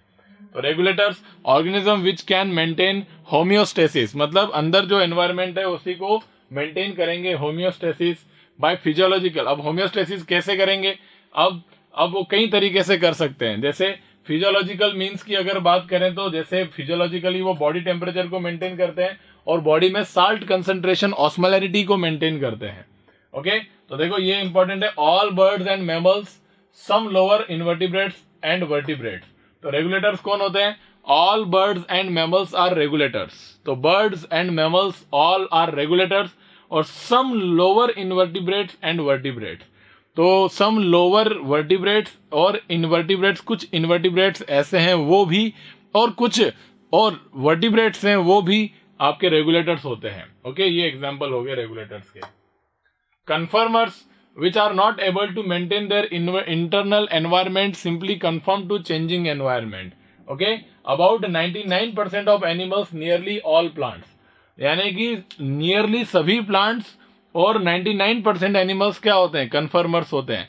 तो सिर्फ इवोल्यूशनरी हमने देखा कि ये क्यों इवोल्यूशनरी जो है वो आपको ये पता होना चाहिए कि सर रेगुलेटर्स अच्छा कैरेक्टरिस्टिक्स क्यों है, जबकि मैक्सिमम ऑर्गेनिजम्स जो होते हैं वो कन्फर्मर्स हैं। तो हमेशा ऐसा नहीं होता। आप सोचेंगे कि कैसे, कि आप लोग बोलते हो कि सर जिन ऑर्गेनिजम्स के अंदर जो कॉमन चीज ज्यादा देखने को मिल रही है वो अच्छा कैरेक्टर होगा, एडवांस कैरेक्टर होगा। ऐसी बात नहीं है। ऐसा तब लागू होता है जब सबसे डेवलप्ड स्पीसीज के अंदर कोई चीज, सबसे डेवलप्ड स्पीसीज जैसे ह्यूमन के अंदर कोई चीज अगर मान लो ज्यादातर ह्यूमंस में कॉमन दिख रही है, तो हम ये कह सकते हैं कि वो चीज जो है वो एक डेवलप्ड कैरेक्टर है। अगर डेवलप्ड में ही कॉमन है तो ऐसा नहीं कि सभी ऑर्गेनिजम्स में कॉमन है उसके लोअर में भी तो वो डेवलप्ड कैरेक्टर हो जाएगा, नहीं। अब सभी ग्रुप ऑफ ऑर्गेनिजम्स के अंदर क्या है, एक कन्फर्मर जो है वो एक कन्फर्मेशन करना, कन्फर्मर रेस्पॉन्स जो है वो सबसे कॉमन है। रेगुलेटर कॉमन नहीं है, रेगुलेटर ओनली एडवांस वालों में है। तो एडवांस कैरेक्टरिस्टिक्स कौन सा हुआ? रेगुलेशन करना। हर किसी के बस की बात नहीं थी जो लोअर ग्रुप वाले एनिमल्स थे उनकी। क्यों? ये एनर्जेटिकली बड़ा कंज्यूमिंग था। जितनी बॉडी उसकी एनर्जी बनाती है उसमें से ज्यादातर एनर्जी तो रेगुलेट करने में लग जाती है, तो इतनी एनर्जी तो उनकी बॉडी बना नहीं पाती है। तो एनर्जी कंजप्शन उनके बॉडी में अगर ये काम करने के लिए ही होता रहेगा तो फिर वो क्या करेंगे? इसलिए वो एक अपने संकीर्ण दायरे में, एक कंस्ट्रिक्टेड एरिया में, एक पर्टिकुलर हैबिटेट में ही रहते हैं और उसी लेवल के अंदर अपने बॉडी को कंफर्म करते रहते हैं। उनको पता है कि एक्सटर्नल एनवायरनमेंट ज्यादा चेंज होगा नहीं। और हम जैसे जियोग्राफिकल एरिया में कहीं पर भी स्टैब्लिश्ड हैं, क्योंकि हमारी बॉडी जो होती है वो कई तरीके से रेगुलेट कर सकती है, बाय फिजियोलॉजिकल मीन्स और बाय बिहेवियरल मीन्स और बाय आर्टिफिशियली। तो हमारे अंदर ये कैपेसिटी है, इसलिए हम हर जगह जा सकते हैं। ओके, तो डेवलप्ड कैरेक्टरिस्टिक्स इज रेगुलेटर और डेवलप्ड ऑर्गेनिजम्स के अंदर ही प्रेजेंट होता है। एनर्जेटिकली बड़ा क्या होता है? ये कंज्यूम करने वाला प्रोसेस होता है। पार्शियल रेगुलेटर्स तो देखो, some species have evolved the ability to regulate but only over a limited range of the environment conditions beyond which they simply conform. तो ये उल्टा लिखा है इन्होंने। ये पहले क्या करते हैं? कंफर्म करते हैं। फर्स्ट तो वो कंफर्म करते हैं एंड देन दे रेगुलेट। ये एनसीईआरटी में गलत लिखा हुआ है, इसलिए मैं आपको कह रहा था। Okay, then they regulate. अब हम बात करते हैं माइग्रेशन की। सर माइग्रेशन क्यों होता है? कौन करता है माइग्रेशन? अरे वो करता है माइग्रेशन जिन्हें इंटरनल होम्योस्टेसिस मेंटेन करने में दिक्कत आ रही है। एक्सटर्नल एनवायरनमेंट बहुत ही ज्यादा क्रूर हो चुका है, बहुत ही ज्यादा बेईमान हो चुका है। उस टाइम पे आप अपने इंटरनल एनवायरनमेंट को मेंटेन रखने में थोड़ी मुश्किल फील कर रहे हो, तो आप ऐसे एक्सटर्नल एनवायरनमेंट के आस में चले जाते हो जहां पर आपके इंटरनल एनवायरनमेंट के बराबर का एनवायरनमेंट वहां पर हो। तो इसको कहते हैं माइग्रेशन। और ये होता है शॉर्ट ड्यूरेशन के लिए होता है। जैसे सर्दियों के अंदर आप लोग जो देखते हैं कि बहुत ज्यादा अगर गर्मियां पड़ने लग जाती है दिल्ली के अंदर, तो वो मनाली की तरफ में चले जाते हैं, है ना? क्योंकि आपकी बॉडी को वो टेम्परेचर रेगुलेट करने में दिक्कत हो रही थी, क्योंकि एक्सटर्नल टेम्परेचर बहुत ज्यादा हो गया है दिल्ली में, तो वो मनाली की तरफ चले गए। इसका मतलब एक्सटर्नल टेम्परेचर कम है, तो वहां रहोगे तो आपकी बॉडी को रेगुलेट करने में ज्यादा दिक्कत नहीं आएगी, ज्यादा एनर्जी खर्च नहीं करनी पड़ेगी। तो इसको कहते हैं माइग्रेशन। तो माइग्रेशन प्रोडक्टिविटी को हाई करने के लिए होता है। किसी भी कंडीशन में आपकी प्रोडक्टिविटी हाई तभी हो सकती है जब आपको रेगुलेट करने में ज्यादा दिक्कत ना हो, तब। तो एक्सटर्नल एनवायरनमेंट को इंटरनल एनवायरनमेंट के बराबर रखोगे तो आपको कोई दिक्कत नहीं आएगी। The organism can move away temporarily from the stressful habitat to more suitable और hospitable area and return when stressful period is over. तो माइग्रेशन, करेक्ट। तो every winter the famous Keoladeo national park Bharatpur in Rajasthan host thousands of migratory birds coming from Siberia and other extremely cold northern regions. तो देखो winter के अंदर जो northern regions है वहां पर भयंकर सर्दी होती है, सब जीरो टेम्परेचर पे -50-70 चला जाता है टेम्परेचर। तो वहां वो आने से पहले ही बिफोर ऑनसेट वहां से रवाना हो जाते हैं साइबेरियन क्रेन्स, कई सारे बर्ड्स, और वो माइग्रेट होकर के उड़ करके फ्लाइट करके भरतपुर के केवलादेव के अंदर आ जाते हैं यहाँ पर। ठीक है, तो ये हमें एक माइग्रेशन का एग्जाम्पल देखने को मिलता है। Suspend in bacteria, fungi, lower plant, various kinds of thick walled spores are formed. Suspend क्या होता है सर? जैसे माइग्रेशन के अंदर क्या हुआ, मेटाबॉलिक एक्टिविटी वैसी ही रही, आपकी बॉडी को कोई टेंशन नहीं है, बस आपने जगह चेंज कर ली। लेकिन सस्पेंड में क्या होता है कि वो एक डॉर्मेंट स्टेज में चला जाता है कोई, और मेटाबॉलिक रेट को कम कर लेता है, और वो एरिया छोड़ता नहीं है, उसी एरिया में रहता है, स्ट्रेसफुल कंडीशन के जाने का वेट करता है। तो in bacteria, fungi, lower plants, various kinds of thick walled spores are formed. In higher plants seed show suspended stage and called dormancy, है ना। और एनिमल्स के अंदर आप सस्पेंडेड स्टेट जो होती है, जैसे हाइबरनेशन, जिसको विंटर के अंदर सस्पेंशन होता है, एस्केप इन टाइम बोलते हैं। एस्केप इन टाइम का मतलब जगह से तो एस्केप नहीं करेंगे, टाइम से एस्केप कर जाएंगे, कुछ टाइम तक वो गायब हो जाएंगे, कहीं चले जाएंगे। हाइबरनेशन, विंटर के अंदर जो पोलर बियर्स होते हैं वो हाइबरनेशन शो करते हैं। एस्टिवेशन जो होता है वो समर के अंदर फिशेज और स्नेल्स जो होते हैं वो शो करते हैं एस्टिवेशन। और जू प्लैंक्टन्स जो होते हैं वो डायपॉज कर लेते हैं। अब डायपॉज जो होता है ये क्या होता है, ये एक्चुअली ये कोई ऑर्गेनिज्म सस्पेंड नहीं हो रहा है, ऑर्गेनिज्म का एक डेवलपमेंट का प्रोसेस होता है, जैसे कि जाइगोट, एम्ब्रियो, और आगे लार्वा, लार्वा से आगे बनेगा। तो ये जू प्लैंक्टन जो होते हैं वो एडल्ट में कन्वर्ट ही नहीं होता है, ये लार्वा स्टेज के अंदर ही क्या कहता है, उसी स्टेज के अंदर सस्पेंड हो जाता है, डेवलपमेंट सस्पेंड होता है यहाँ पे। तो डायपोज में कौन होता है, तो यहाँ पर डेवलपमेंट जो होता है वो सस्पेंड हो जाता है, डेवलपमेंट गॉट सस्पेंड, सस्पेंडेड। तो डेवलपमेंट जो होता है वो सस्पेंड हो जाता है यहाँ पर, ये बात याद रखिएगा, डेवलपमेंट गॉट सस्पेंड। तो डेवलपमेंट सस्पेंड हो गया डायपॉज के अंदर। ओके, जूप्लैंक्टन। अब आगे बात करते हैं, ये सारा रेस्पॉन्सेज होने के बाद में हम बात करते हैं अडेप्टेशंस की। सर अडेप्टेशन क्या चीज है? अरे भाई कितनी देर तक माइग्रेट करोगे, कोई ना कोई चीज को अगर आप उसी जगह पर रह करके ही करना पड़ेगा, तो आपको एक्सटर्नल एनवायरनमेंट के अकॉर्डिंग अपने आप को चेंज करना पड़ेगा, फाइनल करना पड़ेगा, फिक्स करना पड़ेगा, आपकी हैबिट में लाना पड़ेगा, और ये एडेप्टेशन कहलाता है। ये एडेप्टेशन फिजियोलॉजिकली भी होता है, मॉर्फोलॉजिकली भी होता है, और बिहेवियरल एडेप्टेशन भी देखने को मिलता है। तो देखो एडेप्टेशंस की बात करें तो कंगारू रैट नॉर्थ अमेरिका के जो डेजर्ट है वहां पर प्रेजेंट होता है कंगारू रैट। इसमें फिजियोलॉजिकल एडेप्टेशन देखने को मिलता है, वो जगह तो छोड़ नहीं सकता है, उसकी मजबूरी है। तो वहां डेजर्ट में वाटर कंजर्वेशन के लिए वो क्या फिजियोलॉजिकल एडेप्टेशन करता है कि अपने इंटरनल फैट का ऑक्सीडेशन करता है, क्योंकि वो फैट के ऑक्सीडेशन से बाय प्रोडक्ट वाटर जो होता है उसको वो यूज करता है, और यूरिन से जो वाटर लॉस होता है उसको वो कंसंट्रेट करता है, और कंसंट्रेटेड यूरिन को पास करता है वो। ठीक है, ओके। तो ये सारा काम जो होता है उसके अंदर बॉडी के अंदर प्रेजेंट होता है कंगारू रैट में। डेजर्ट प्लांट की अगर बात करें तो थिक क्यूटिकल्स होती हैं, और स्टोमेटा डीप पिट्स में होते हैं, जिनको संकन स्टोमेटा बोलते हैं। क्या बोलते हैं? Sunken stomata. संकन स्टोमेटा होते हैं, जिसकी वजह से वाटर लॉस प्रिवेंट हो जाता है। ये एनाटॉमिकल अडेप्टेशन हो गया। कौन सा अडेप्टेशन हो गया? एनाटॉमिकल अडेप्टेशन हो गया। जैसे ओपनशिया के अंदर no leaves reduced to spine, okay, photosynthetic function flatten stem करते हैं। इसी तरीके से डेजर्ट लिजार्ड जो होती है, डेजर्ट के अंदर जो लिजार्ड है, जब बाहर टेम्परेचर लो होता है, तो लो टेम्परेचर होता है, तो बॉडी का टेम्परेचर लो होता है, तो उसको बढ़ाने के लिए वो सन के अंदर चली जाती है और हीट को एब्जॉर्ब करने के लिए। और जब बॉडी का हीट बढ़ जाता है तो वापस वो मूव कर जाती है छांव में, शेड के अंदर। तो ऐसे जाती आती रहती है, शेड में जाएगी, फिर छांव में चली जाएगी, धूप में चली जाएगी, फिर वापस छांव में आ जाएगी। तो शेड एंड सनलाइट इसमें आना जाना लगा रहता है। ये तरीका वो अपने बॉडी टेम्परेचर को मेंटेन करने के लिए, इसको बोलते हैं बिहेवियरल अडेप्टेशन। क्या बोलते हैं? Behavioural adaptation. मैमल्स जो कोल्डर एरिया में रहते हैं, उनके अंदर आप देखिए मॉर्फोलॉजिकल चेंजेस है, बॉडी के अंदर एनाटॉमिकल चेंजेस है, एलेंस रूल लागू होता है जिसमें उनके शॉर्टर ईयर एंड लिम्स, ये पिन्ना और उसके लिम्स जो होते हैं वो छोटे छोटे होते हैं, बॉडी साइज बड़ा होता है, इसको एलेंस रूल्स बोलते हैं। ऐसा करने से क्या होता है, उनका सरफेस एरिया कम हो जाता है, सरफेस एरिया कम हो जाता है, और सरफेस एरिया जब कम हो जाएगा तो हीट लॉस कम हो जाएगा। तो हीट लॉस कम हो जाता है, एलेंस रूल जो हीट लॉस को कम करते हैं, जिससे बॉडी में हीट बनी रहे और रेगुलेट करने में कोई दिक्कत ना हो, कोल्डर क्लाइमेट वाले रीजन जैसे पोलर बियर्स हो गए वैसे।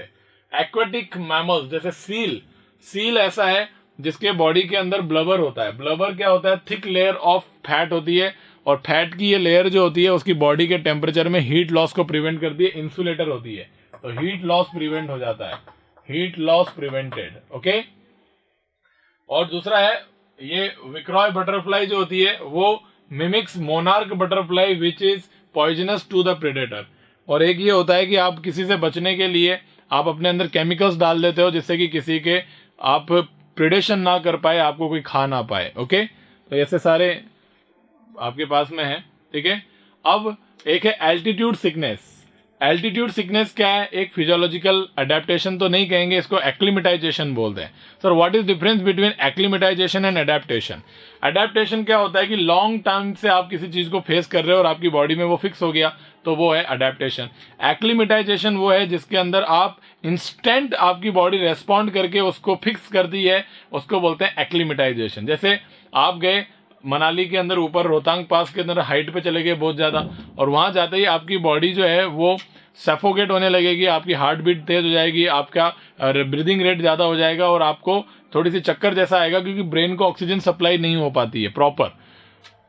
ये कैसे हो गया सर? क्योंकि हाइट पर चले जाने से क्या हुआ कि वहां की जो एयर है वहां पर एयर में ऑक्सीजन का पार्शियल प्रेशर कम हो गया। अब ऑक्सीजन का पार्शियल प्रेशर कम हो गया तो एनवायरमेंट में एयर में ऑक्सीजन कम है, और आप जो है आपकी बॉडी को जो नॉर्मल ऑक्सीजन की रिक्वायरमेंट थी, उस बॉडी की ऑक्सीजन को रिक्वायरमेंट को पूरा करने के लिए जो आरबीसी का नंबर था वो सफिशिएंट था इतनी देर तक तो। लेकिन जब जैसे ही आप हाइट पर चले गए तो आपकी बॉडी में जो आरबीसी का नंबर है वो अब सफिशिएंट नहीं है फास्ट ऑक्सीजन को ब्रेन के पास पहुंचाने के लिए, है ना। और आपका ब्रेन ऑक्सीजन का डिमांड करने लग रहा है, क्योंकि अब उसको ऑक्सीजन की कमी होने लग गई। क्यों होने लग गई कमी? इसलिए नहीं होने लग गई कि एयर के अंदर ऑक्सीजन का पार्शियल प्रेशर कम हो गया, तो फिर इस पार्शियल प्रेशर को कम होने की वजह से आपके आरबीसी का नंबर जो है वो अब नंबर ऑफ आरबीसी उतने नहीं है कि वो कम हुए ऑक्सीजन की वैल्यू को उतनी ही स्पीड से उतनी ही टाइम पर ब्रेन को पहुंचा पाए। तो फिर आपको क्या करना पड़ेगा? एयर में ऑक्सीजन तो बढ़ा नहीं सकते हो आप, तो फिर क्या कर सकते हो आप ये कर सकते हो कि आरबीसी का नंबर इंक्रीज कर दो और हीमोग्लोबिन की ऑक्सीजन के साथ बाइंडिंग कैपेसिटी को कम कर दो। जिससे क्या होगा कि हर आरबीसी को थोड़ा थोड़ा ऑक्सीजन मिलता जाएगा, और इस ब्रेन को ज्यादा ऑक्सीजन की डिमांड नहीं है, इस ब्रेन को क्विक ऑक्सीजन की डिमांड है। तो क्विक ऑक्सीजन का डिमांड तब पूरा हो सकता है जब ले जाने वाले बढ़ जाए, हार्ट रेट बढ़ जाएगी, आरबीसी का नंबर बढ़ जाएगा, तो पंप करेगा और आरबीसी और हीमोग्लोबिन की और ऑक्सीजन की बाइंडिंग कैपेसिटी कम हो जाएगी, तो जल्दी जल्दी से हीमोग्लोबिन हर आरबीसी से बाइंड हो जाएगा, वेट नहीं करेगा कि सभी से बाइंड हो जाकर के, तो फिर सभी आरबीसी के सभी हीमोग्लोबिन को ऑक्सीजन मिलेगा, भले ही कम मिले लेकिन जल्दी पहुंचाना है, 4 की जगह 2 ही मिले, 2 लेकर के जाएगा और फास्ट जाकर के क्विकली ब्रेन को ऑक्सीजन पहुंचा देगा, तो आपका वो चक्कर आना बंद हो जाएगा। ऐसा क्यों हुआ?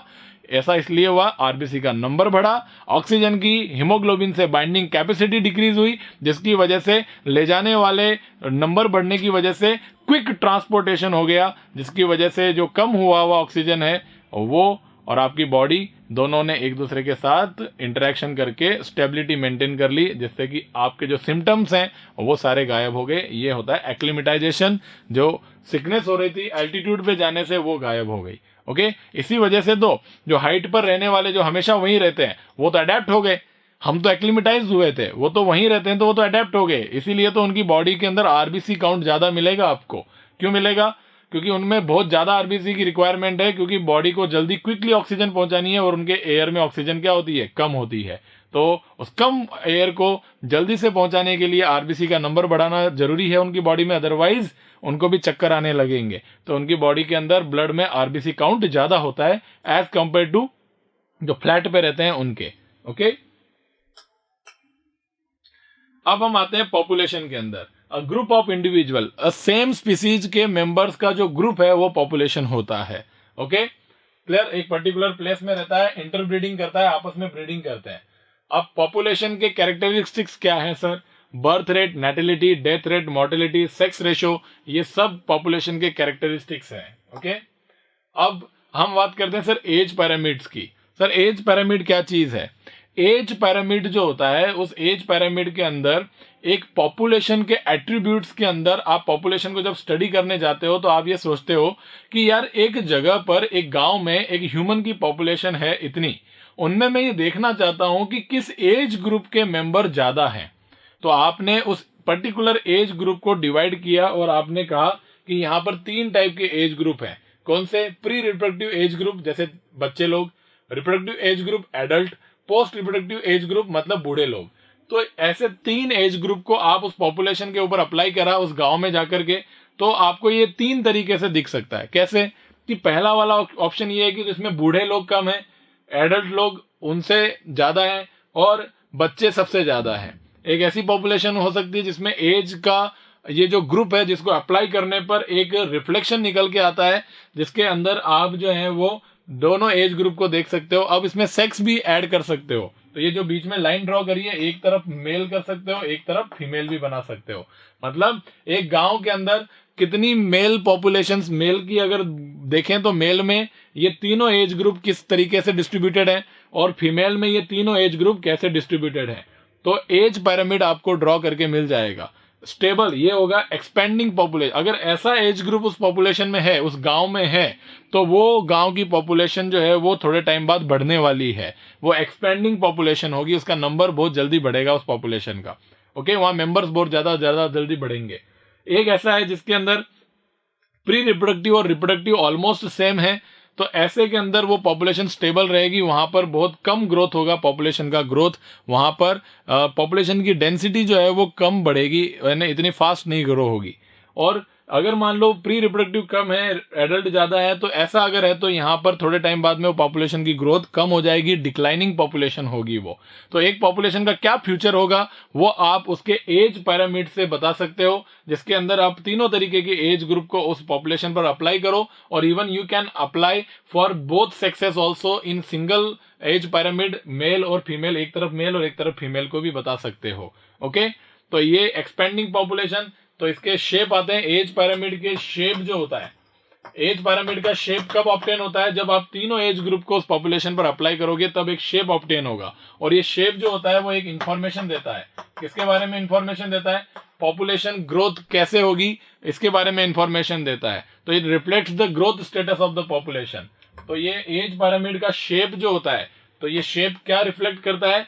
ये इंफॉर्मेशन देता है कि पॉपुलेशन स्टेटस क्या, ग्रोथ स्टेटस क्या होगा, पॉपुलेशन की ग्रोथ कैसे होगी, होगी नहीं होगी, स्टेबल होगी, वेदर इट इज एक्सपेंडिंग। तो ये ग्रोथ स्टेटस क्या है? तो मैं आपको सीधा बोलूंगा ये एक्सपेंडिंग, ये सब क्या है? Growth status, GS, growth status.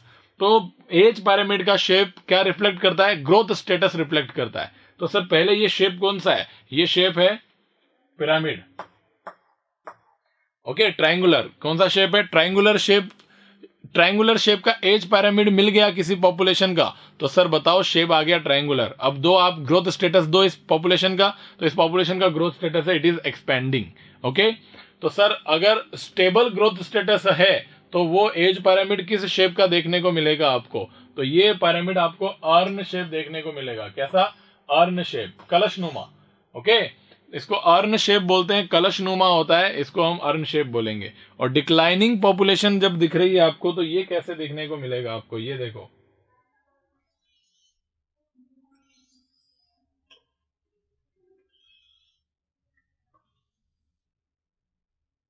Okay, तो ये तो हो गया ट्रायंगुलर। ओके, ये हो गया आपके पास में स्टेबल पॉपुलेशन, और ये स्पिंडल शेप डिक्लाइनिंग पॉपुलेशन। कैसा होगा? Spindle shape declining population. Okay, clear? तो स्पिंडल शेप है तो क्या है, डिक्लाइनिंग पॉपुलेशन मिलेगी, और अर्न शेप जो है वो आपको क्या मिलेगा, स्टेबल पॉपुलेशन मिलेगा, और अगर ये ट्रायंगुलर है तो एक्सपेंडिंग मिलेगा आपको। ठीक है, अब है पॉपुलेशन डेंसिटी। पॉपुलेशन डेंसिटी का मतलब क्या है कि उसमें कितने मेंबर्स प्रेजेंट है। एक ह्यूमन पॉपुलेशन, एक गांव के अंदर पॉपुलेशन डेंसिटी x है, मतलब वहां पर इतने नंबर ऑफ पीपल्स प्रेजेंट है, ह्यूमंस प्रेजेंट है।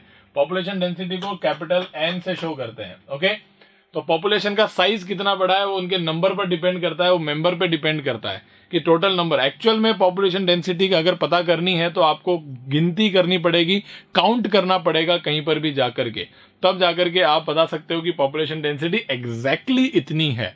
लेकिन अगर मान लो दो जगह की, अगर दो गांवों की अगर पॉपुलेशन को अगर स्टडी करना है और आपको पता करना है कि किस गांव की पॉपुलेशन ज्यादा है, तो आपके कई सारे तरीके हो सकते हैं। कहीं एक रेफरेंसिव एक मेथड्स हो सकते हैं आपके पास में, जिससे कि आप पता कर सकते हो, एग्जैक्ट जाकर के काउंट नहीं करना, किसी और तरीकों से भी आप पता कर सकते हो कि यहाँ पॉपुलेशन ज्यादा है और यहाँ कम है ना। ऐसे ही पॉपुलेशन डेंसिटी को मेजर करने के लिए एकदम बेस्ट वे तो है कि जाकर के काउंट कर लो, लेकिन ऐसा नहीं होता है, ये बहुत टाइम कंज्यूमिंग है और ये फिजिकली मीट भी नहीं होता है। तो फिर कुछ रेफरेंसिव तरीके आपको पता होने चाहिए पॉपुलेशन डेंसिटी को काउंट करने के। ओके, तो फिर देखो पॉपुलेशन डेंसिटी को हम देखते हैं। सबसे पहले पॉपुलेशन की डेंसिटी को काउंट करने के अलग अलग तरीके हैं। जैसे मछलियां जो होती है, फिशेस जो होती हैं, एक ट्रैप डाला, उस ट्रैप के अंदर कितनी फिशेस एक ट्रैप में आई पर ट्रैप, उससे आप उस जगह की पॉपुलेशन डेंसिटी, फिशेस की पॉपुलेशन डेंसिटी काउंट कर सकते हो, है ना। पग मार्क्स जो होते हैं, वो पग मार्क्स जो होते हैं, फीकल मैटर्स जो होते हैं, उससे आप पता कर सकते हो कि यहाँ पर कितने टाइप की पॉपुलेशन है, कितने पॉपुलेशन है यहाँ पर, अलग अलग टाइप के ऑर्गेनिज्म है या नहीं है ना। ऐसे ही आप परसेंटेज कवर एरिया, कि एक एरिया के अंदर इस प्लांट ने कितना परसेंटेज कवर कर रखा है इस एरिया को, उसके अकॉर्डिंग आप वहां की पॉपुलेशन डेंसिटी गिनोगे नहीं, बस देख लोगे कि इतना परसेंट इन्होंने कवर किया हुआ है तो यहाँ इनकी डेंसिटी ज्यादा है। तो ऐसे एनसीईआरटी के अंदर कई सारे तरीके लिखे हुए हैं पॉपुलेशन डेंसिटी को काउंट करने के। अब पॉपुलेशन की ग्रोथ, सर पॉपुलेशन ग्रोथ करता है इन तरीकों से। कैसे कि या तो कहीं पर कोई जन्म लेगा या कोई वहां मर जाएगा, ये पॉजिटिव फैक्टर है, ये ऐड करेगा और ये पॉपुलेशन में से कमी करेगा। अगर वहां से कोई भाग गया, निकल गया, इमिग्रेशन हो गया, है ना, सॉरी ई माइग्रेशन हो गया, ई माइग्रेशन हो गया, तो वहां पॉपुलेशन कम करेगा। और अगर कोई वहां पर आ गया, है ना, इमिग्रेशन हो गया, इमिग्रेशन होने की वजह से यहाँ पर ऐड हो जाएगा, तो ये पॉपुलेशन को बढ़ाएंगे और ये पॉपुलेशन को घटाएंगे। Okay, clear? तो इस तरीके से पॉपुलेशन की ग्रोथ जो होती है वो t1 टाइम के ऊपर, nt+1 टाइम के ऊपर इस तरीके से बढ़ती है और घटती है। ये फैक्टर्स हैं जो एक पॉपुलेशन डेंसिटी को गवर्न करते हैं। कौन?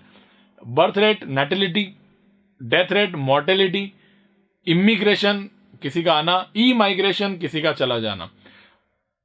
जो लॉन्ग टाइम से बने हुए हैबिटेट हैं, जो लंबा टाइम ले रहे हैं, उसमें बर्थ रेट और डेथ रेट का बहुत बड़ा रोल होता है पॉपुलेशन डेंसिटी को काउंट करने में।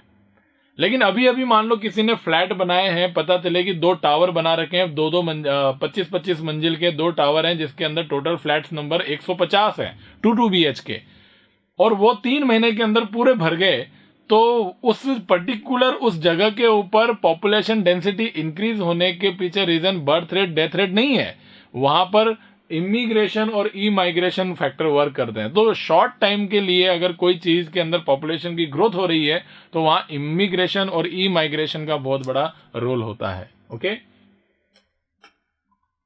दूसरा है ग्रोथ मॉडल्स। पॉपुलेशन जो ग्रोथ कर रही है उसको अपन एक टाइम के साथ में देखें तो एक डिफरेंट तरीके से तरीका ग्रोथ कर रही है, पॉपुलेशन ग्रो कर रही है। सर हमें भी पता है, आपको भी पता है, 1 साल में इतनी पॉपुलेशन बढ़ गई है, लेकिन किस तरीके से बढ़ी है, तरीका क्या है बढ़ने का, उसको बोलते हैं ग्रोथ मॉडल। और वो तरीका तब पता लगता है जब आपको एक एक दिन का स्टेटस पता हो कि आज ये ऐसा बढ़ा, 2 ऐसा बढ़ा, पता चले कि 1 महीने तक बढ़ी नहीं, 1 महीने में पूरा जितना पॉपुलेशन बढ़ा है उसका 70% बढ़ गया एक ही महीने में एक्सपोनेंशियली। तो ये तरीका तब समझ में आएगा जब आपके पास में छोटे छोटे टाइम की डिटेल हो, यानी कि आपके पास ग्रोथ रेट हो। और जब आपके पास में पॉपुलेशन की ग्रोथ का जब रेट आ जाएगा तो पॉपुलेशन की ग्रोथ का मॉडल समझ में आ जाएगा कि इस पॉपुलेशन ने किस तरीके से, किस वे को यूज करके ग्रोथ करी है। तो इस तरीके से 2 टाइप की ग्रोथ होती है आपके पास में, है ना, जिसमें आपको पता है एक जे शेप कर्व मिलता है और एक सिग्मॉइड कर्व मिलता है। तो जे शेप कर्व का ये और आपको पता है कहां गया वो, exponential growth, plot is exponential, और ये बी और ये ए दो तरीकों से ग्रो कर रही है। जैसे इनिशियली ये आई और ये एकदम से बढ़ गई, और यहां पर कोई भी फैक्टर जो है उसको गवर्न नहीं कर रहा है। लेकिन ये ब्लू वाले में ये भी आई और एकदम से ग्रो करने को जा रही थी, लेकिन एक पर्टिकुलर कैपेसिटी जो है, नेचर्स कैरिंग कैपेसिटी, एक पर्टिकुलर नेचर का इतना पॉपुलेशन सपोर्ट कर सकता है, उस वैल्यू तक जाने के बाद में पॉपुलेशन का ग्रोथ होना टाइम के साथ में बंद हो गया। तो इसमें वैल्यू ये बनी dn by dt R N K minus N upon K, ये है environmental resistance, K minus N upon K environmental resistance है कि ये कितना रेजिस्टेंस कर रहा है। अगर ये के की वैल्यू, एन की वैल्यू, पॉपुलेशन की ग्रोथ इतनी हो गई कि ये फाइनल के वैल्यू तक पहुंच गया, इतना ही सपोर्ट कर सकता है न्यूट्रिशन मीडियम या फिर एनवायरमेंट या फिर रिसोर्सेज, इस पॉपुलेशन डेंसिटी को ही सपोर्ट कर सकते हैं। अगर n इज इक्वल्स टू के हो गया, n बढ़ता बढ़ता बढ़ता बढ़ता इतना हो गया, तो आप यहाँ पे n इज इक्वल टू के कर दोगे तो dn बाई dt का वैल्यू जो होगा वो जीरो हो जाएगा। dn by dt is equal to zero का मतलब अब पॉपुलेशन डेंसिटी में टाइम के साथ में कोई चेंज नहीं होगा, वो पॉपुलेशन डेंसिटी अब उतनी ही रहेगी, न तो वो बढ़ेगी और न वो घटेगी, कांस्टेंट रहेगी। ओके, तो इसलिए इसको बोलते हैं एसिम्टोप्ट। क्या बोलते हैं? एसिम्टोप्ट ऑब्टेन होता है dn by dt is equal to R N K minus N upon K, और dn by dt is equal to R N जो होता है वो इसके अंदर मिलता है, और यहाँ पर ये जो r होता है ये है ग्रोथ रेट। ओके, और ये भी r है, ये क्या है? यहाँ पे ग्रोथ रेट है, और ये पॉपुलेशन की growth rate, birth rate, death rate, इनके ऊपर डिपेंड करती है। तो ये r का वैल्यू डिपेंड करता है कि किस चीज पर, बर्थ रेट और डेथ रेट के ऊपर डिपेंड करता है। तो यहाँ जो ऑर्गेनिज्म ऐसा शो करते हैं उनको आर सेलेक्टेड स्पीसीज बोलते हैं। क्यों? क्योंकि कितना ग्रो करना है ये आर पे डिपेंड करता है, या तो लोग मर रहे हैं या लोग जन्म ले रहे हैं, ये आर डिसाइड करेगा। क्योंकि यहाँ रिसोर्सेज डिसाइड नहीं कर रहे हैं कि कितना बढ़ना चाहिए और कितना नहीं बढ़ना चाहिए, किस रेट से बढ़ना है वो ऑर्गेनिज्म खुद डिसाइड करता है। तो यहाँ स्मॉल बॉडी ऑर्गेनिज्म होते हैं, स्मॉल बॉडी वाले ऑर्गेनिज्म जो होते हैं इनको हम बोलते हैं आर सेलेक्टेड स्पीसीज। क्या बोलते हैं? R selected species. R selected species small body organism जो होते हैं उनमें रिसोर्सेज डिसाइड नहीं करते कि टाइम के साथ में कितना बढ़ना है, वहां आर डिसाइड करता है, birth rate, death rate decide करती है कि इनका ग्रोथ का पैटर्न कैसा आएगा, ग्रोथ मॉडल कैसा आएगा। ओके, और ये जो दूसरे वाले जो है इस तरीके की ग्रोथ शो करने वाले, जैसे ह्यूमन हो गया, जैसे लार्ज बॉडी साइज ऑर्गेनिज्म हो गया, एलिफेंट हो गए, ऐसे, तो यहां ये आर जो होता है वो लार्ज बॉडी साइज वालों के लिए होता है, और इनके लिए ग्रोथ का पैटर्न डिसाइड करता है ये nature's carrying capacity, means resources decide करते हैं कि हमें किस तरीके से ग्रो करना चाहिए, न कि बर्थ रेट और डेथ रेट। ओके, तो याद रखना इनको, इसीलिए ये के जो है एक मैक्सिमम सपोर्टेड पॉपुलेशन डेंसिटी है जो कि अकॉर्डिंग टू रिसोर्सेज है। मतलब इस रिसोर्सेज, यहां तक आने के बाद रिसोर्सेज लिमिटेड हो जाएंगे, इसका मतलब है कि रिसोर्सेज डिसाइड कर रहा है कि तुमको फाइनली कितना होना है, और ये के डिसाइड कर रहा है। के मतलब रिसोर्स ही है, फाइनल रिसोर्सेज। तो इसको हम बोलते हैं के सेलेक्टेड स्पीसीज। ऐसा जो शो करते हैं, जैसे हम जो हैं वो कैसे हैं? के सेलेक्टेड स्पीसीज हैं। कैसी हैं? के सेलेक्टेड स्पीसीज, और वो R selected species. Okay, small body size, जैसे कीट पतंगे, बारिश के दिनों के अंदर छोटे छोटे कीट जो होते हैं, जो कीड़े होते हैं, वो एकदम से बढ़ते हैं, तो वो बर्थ रेट एकदम से बढ़ जाती है उनकी, एक्सपोनेंशियली ग्रो करते हैं, तो आर सेलेक्टेड स्पीसीज हो गया। वहां रिसोर्सेज का कोई रोल नहीं है, और यहाँ धीरे धीरे ग्रो करते हैं, और यहाँ पर रिसोर्सेज का बहुत बड़ा रोल है। ये डायग्राम आपको पता ही है, पॉपुलेशन डेंसिटी को बढ़ाने वाले, घटाने वाले। अब हम आते हैं पॉपुलेशन के इंटरैक्शंस के ऊपर। पॉपुलेशन के अंदर इंटरैक्शंस की अगर बात करें तो सर, डिफरेंट पॉपुलेशन, दो पॉपुलेशन के बीच में इंटरेक्शन, मतलब गाय और गधे के बीच में, इंसान और कुत्ते के बीच में इंटरेक्शन, वो उसको हम बोलते हैं इंटर स्पेसिफिक इंटरेक्शन। दो टाइप की स्पीसीज के मेंबर्स के बीच में इंटरेक्शन, मतलब दो डिफरेंट पॉपुलेशन के बीच में इंटरेक्शन, इसी को हम बोलते हैं क्या? Population interaction. कितने तरीके की हो सकती है? जिसमें एक स्पीसीज को फायदा, दूसरे को भी फायदा है, ऐसा इंटरैक्शन म्यूचुअलिज्म। एक स्पीसीज को नुकसान, दूसरे को भी नुकसान, कंपटीशन। एक स्पीसीज को फायदा है बट दूसरे को नुकसान है, तो प्रिडेशन है। सेम एक स्पीसीज को फायदा, दूसरे को नुकसान, तो वो पैरासिटिज्म भी है। लेकिन दोनों में कुछ लेवल पे डिफरेंसेस भी है। एक को फायदा है, दूसरे को कोई फर्क ही नहीं पड़ रहा है, न्यूट्रल है, तो फायदा हो रहा है ना दूसरे को, तो इसको बोलेंगे कमेंसलिज्म। एक को कोई दिक्कत नहीं है, कोई फायदा ना नुकसान, एकदम न्यूट्रल है, लेकिन दूसरे का नुकसान हो रहा है, ऐसा रिलेशनशिप किस काम का भाई? ऐसा है एमेंसलिज्म। कौन है? एमेंसलिज्म। तो ये सारे इंटरेक्शन के नाम है और ये रिलेशनशिप हो गई। ओके, तो ये जरूर याद रखिएगा, ये क्वेश्चन पूछ सकते हैं आपको इस टेबल से। अब हम डिटेल में बात करें तो एक्चुअली दो टाइप के रिलेशन होते हैं। पॉजिटिव इंटरेक्शन जैसे म्यूचुअलिज्म, कमेंसलिज्म पॉजिटिव इंटरेक्शन है। नेगेटिव इंटरेक्शन जैसे कंपटीशन, प्रिडेशन, पैरासिटिज्म, एमेंसलिज्म, ये जितने भी आपको दिख रहे हैं ये सब नेगेटिव इंटरेक्शन है। पॉजिटिव म्यूचुअलिज्म और कमेंसलिज्म है। म्यूचुअलिज्म में दोनों को फायदा होता है, जिसको हम सिम्बायोसिस बोलते हैं। सिम्बायोसिस में क्या है भाई? It is a obligatory relationship. Obligatory relationship क्या होता है? सिम्बायोसिस। म्यूचुअलिज्म के अंदर सबसे पहले पढ़ रहे हैं अपन सिम्बायोसिस। सिम्बायोसिस का की वर्ड क्या है? ऑब्लिगेटरी। ऑब्लिगेटरी का मतलब तुम मेरे बिना जिंदा नहीं रहोगे, मैं तुम्हारे बिना जिंदा नहीं रहूंगा, हमारा एक दूसरे के साथ में घनिष्ठ संबंध है, तुम किसी और के नहीं हो सकते, मैं किसी और का नहीं हो सकता, मैं किसी और को इस्तेमाल करके उसके ऊपर जिंदा नहीं रह सकता, मैं सिर्फ तुम्हें ही यूज करके ही, तुम्हारे ऊपर ही, तुम पर निर्भर रहकर ही जिंदा रहूंगा, तुम्हारे अलावा मेरा कोई नहीं है। अगर तुम चले गए तो मैं मर जाऊंगा, तुम हो तो मैं जिंदा हूं। वो भी ऐसा ही बोल रहा है कि तुम हो तो मैं जिंदा हूं, तुम्हारे अलावा मेरा कोई नहीं है। तो ये क्या है? ऑब्लिगेटरी रिलेशनशिप है between two partners where both partners of the association are benefited and show co-evolution। तो जैसे वो चेंज होगा वैसे वो चेंज होगा, को-इवोल्यूशन शो करेंगे। जैसे लाइकन इसका एग्जांपल है सिम्बायोसिस का, जिसको हमने को-इवोल्यूशन के अंदर देखते हैं। और इसके अलावा यहां पर एक फिग फ्लावर है, तो फिग फ्लावर का पॉलिनेटेड बाय वास्प, तो fig flower pollinated bye wasp, ये भी एक दूसरे के साथ में सिम्बायोसिस शो कर रहे हैं, ऑब्लिगेट रिलेशनशिप होता है। ओके, और बी जो है उसके अंदर क्या है? ये तो पहले का डायग्राम है, ये फ्लावर जब फ्रूट में डेवलप हो गया तो यहाँ पर देखो चींटियां भी लग चुकी हैं, और चींटियां लगने के बाद आप देखो यहाँ एग भी बन गए हैं, और एग बनने के बाद में यहाँ लार्वी जो है वो लार्वी डेवलप भी हो रहे हैं। ठीक है, तो ये है वास्प लेइंग एग इन अ फिग। तो आप बोलेंगे चींटियां, चींटियों को मैं बोलूंगा वैस्प। ये वैस्प जो होते हैं वो इसके अंदर एग ले कर रहे हैं, क्या कर रहे हैं? अंडे दे रहे हैं जाकर के। ओके, तो ये फिग फ्लावर के अंदर म्यूचुअलिज्म देखने को मिल रहा है, सिम्बायोसिस देखने को मिल रहा है। यहां पर आप देखिए बी पॉलिनेटर और ऑर्किड फ्लावर। ऑर्किड के अंदर एक मेडिटेरेनियन ऑफ्रिस एक ऑर्किड है, जिसके अंदर ये फीमेल जो की बॉडी की तरह दिख रहा है आपको, ये पूरा ये फीमेल बॉडी की तरह है, और ये मेल बम्बल बी है जो उसको फीमेल समझ के सेक्स करने के लिए आया यहाँ पर। तो इस भाई साहब को भी फायदा है, ये भी पॉजिटिव में है और ये भी पॉजिटिव के अंदर है। कौन? ये पॉजिटिव, ये फीमेल नहीं है, ये ऑर्किड प्लांट है, इसको मिल गया पॉलिनेशन, हो गया फायदा। अब ये बम्बल भी है, इसको भी फायदा हो गया। आप बोलेंगे सर इसको क्या फायदा हुआ सर? अरे भाई इसको ये फायदा हुआ है कि ये मेल जो है, इस मेल को बॉडी के ऊपर फ्रेग्रेंस ऐड हो जाती है। क्या ऐड हो जाती है? फ्रेग्रेंस। स्यूडो कॉपुलेशन कर रहा है। कई लोग बोलते हैं सर कॉपुलेशन कर लिया, सेक्स कर लिया, फायदा हो गया। अबे भाई सिर्फ प्लेजर फायदा थोड़ी है। सेक्स होता किस वजह से, किस लिए होता है?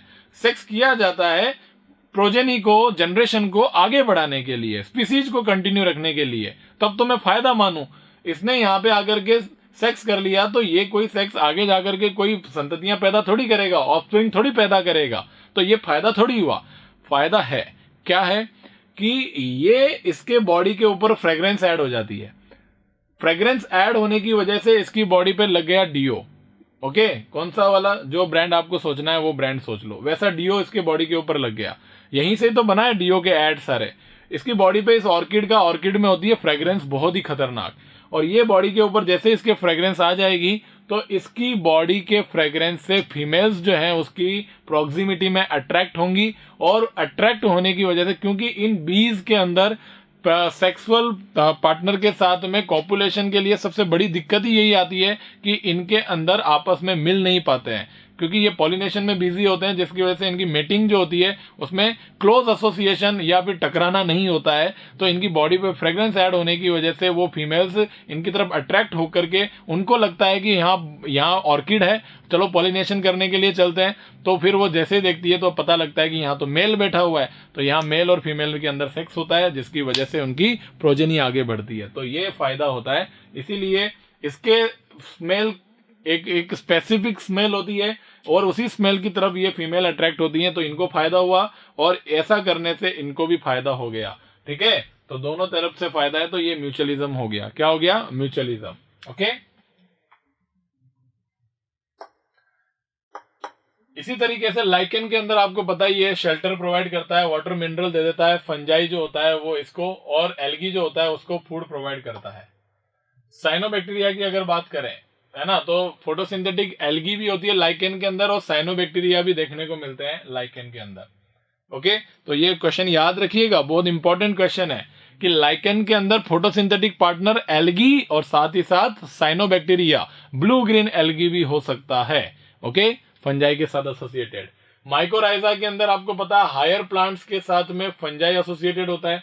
फूड, प्रोवाइड शेल्टर, तो शेल्टर प्रोवाइड करता है प्लांट, ओके, फंजाई को, और ये वाटर और मिनरल, इसमें से भी सबसे इंपॉर्टेंट फॉस्फोरस जो होता है और जीनस ग्लोमस जो होता है वो सबसे इंपॉर्टेंट होता है इसके अंदर। कोरलॉइड रूट्स जो होती हैं वो किसमें होती हैं? साइकस के अंदर। Provide shelter to blue green algae, तो ध्यान रखना साइनोबैक्टीरिया को प्रोवाइड करती है नाइट्रोजन फिक्सेशन के लिए। ये भी एक टाइप का सिम्बायोटिक एसोसिएशन है। अब कंपटीशन। कंपटीशन दो टाइप का होता है, एक होता है इंटर स्पेसिफिक और एक होता है इंट्रा स्पेसिफिक। ह्यूमन के बीच में कंपटीशन है, ठीक है, हाँ, ह्यूमन के बीच में कंपटीशन है। पता चले कि टिंडर पे आपने भी राइट स्वाइप मार दिया, उसने भी राइट स्वाइप मार दिया, ठीक है, और दोनों जने आकर के बता रहे हो कि यार कि ये दोनों लड़कों ने मेरे को राइट स्वाइप मारा हुआ है और हम दोनों से मैच है, और लड़कों को पता लग गया, तो अब लड़कों के बीच में चल पड़ा है कंपटीशन, ठीक है, कि कौन जो है वो बाजी मारेगा। तो ऐसा इंट्रा स्पेसिफिक कंपटीशन होगा एक ही स्पीसीज के मेंबर में। इंटर स्पेसिफिक मतलब दो स्पीसीज के मेंबर के बीच में इंटरेक्शन हो रहा है। मान लो कि किसी बंदर ने भी राइट स्वाइप मार दिया हो किधर से, और अब बंदर और आप में कंपटीशन हो रहा है कि यार अब जो है इसको ज्यादा प्यार कौन करेगा। जैसे कि मान लो कोई कुत्ता है, मान लो कि उसका सबसे ज्यादा प्यारा है, तो उस कुत्ता ज्यादा प्यारा है या आप ज्यादा प्यारे हो, तो कुत्ते और आप में से उसको सेलेक्ट करना होगा, तो आपको कुत्ते को बीट करना पड़ेगा। तो इसका ये जो इंटरेक्शन है वो कौन सा है? इंटर स्पेसिफिक इंटरेक्शन है। ये सब मजाक की बातें हैं, बाकी सीरियसली देखा जाए तो इंट्रा स्पेसिफिक इंटरेक्शंस जो हैं वो भी बहुत अच्छी तरीके से एग्जिस्ट करते हैं इवोल्यूशन के लिए। इंटर स्पेसिफिक इंटरेक्शंस, दो स्पीसीज के बीच में इंटरेक्शंस जो होता है वो भी इवोल्यूशनरी पॉइंट ऑफ व्यू से बहुत ज्यादा इंपॉर्टेंट होता है।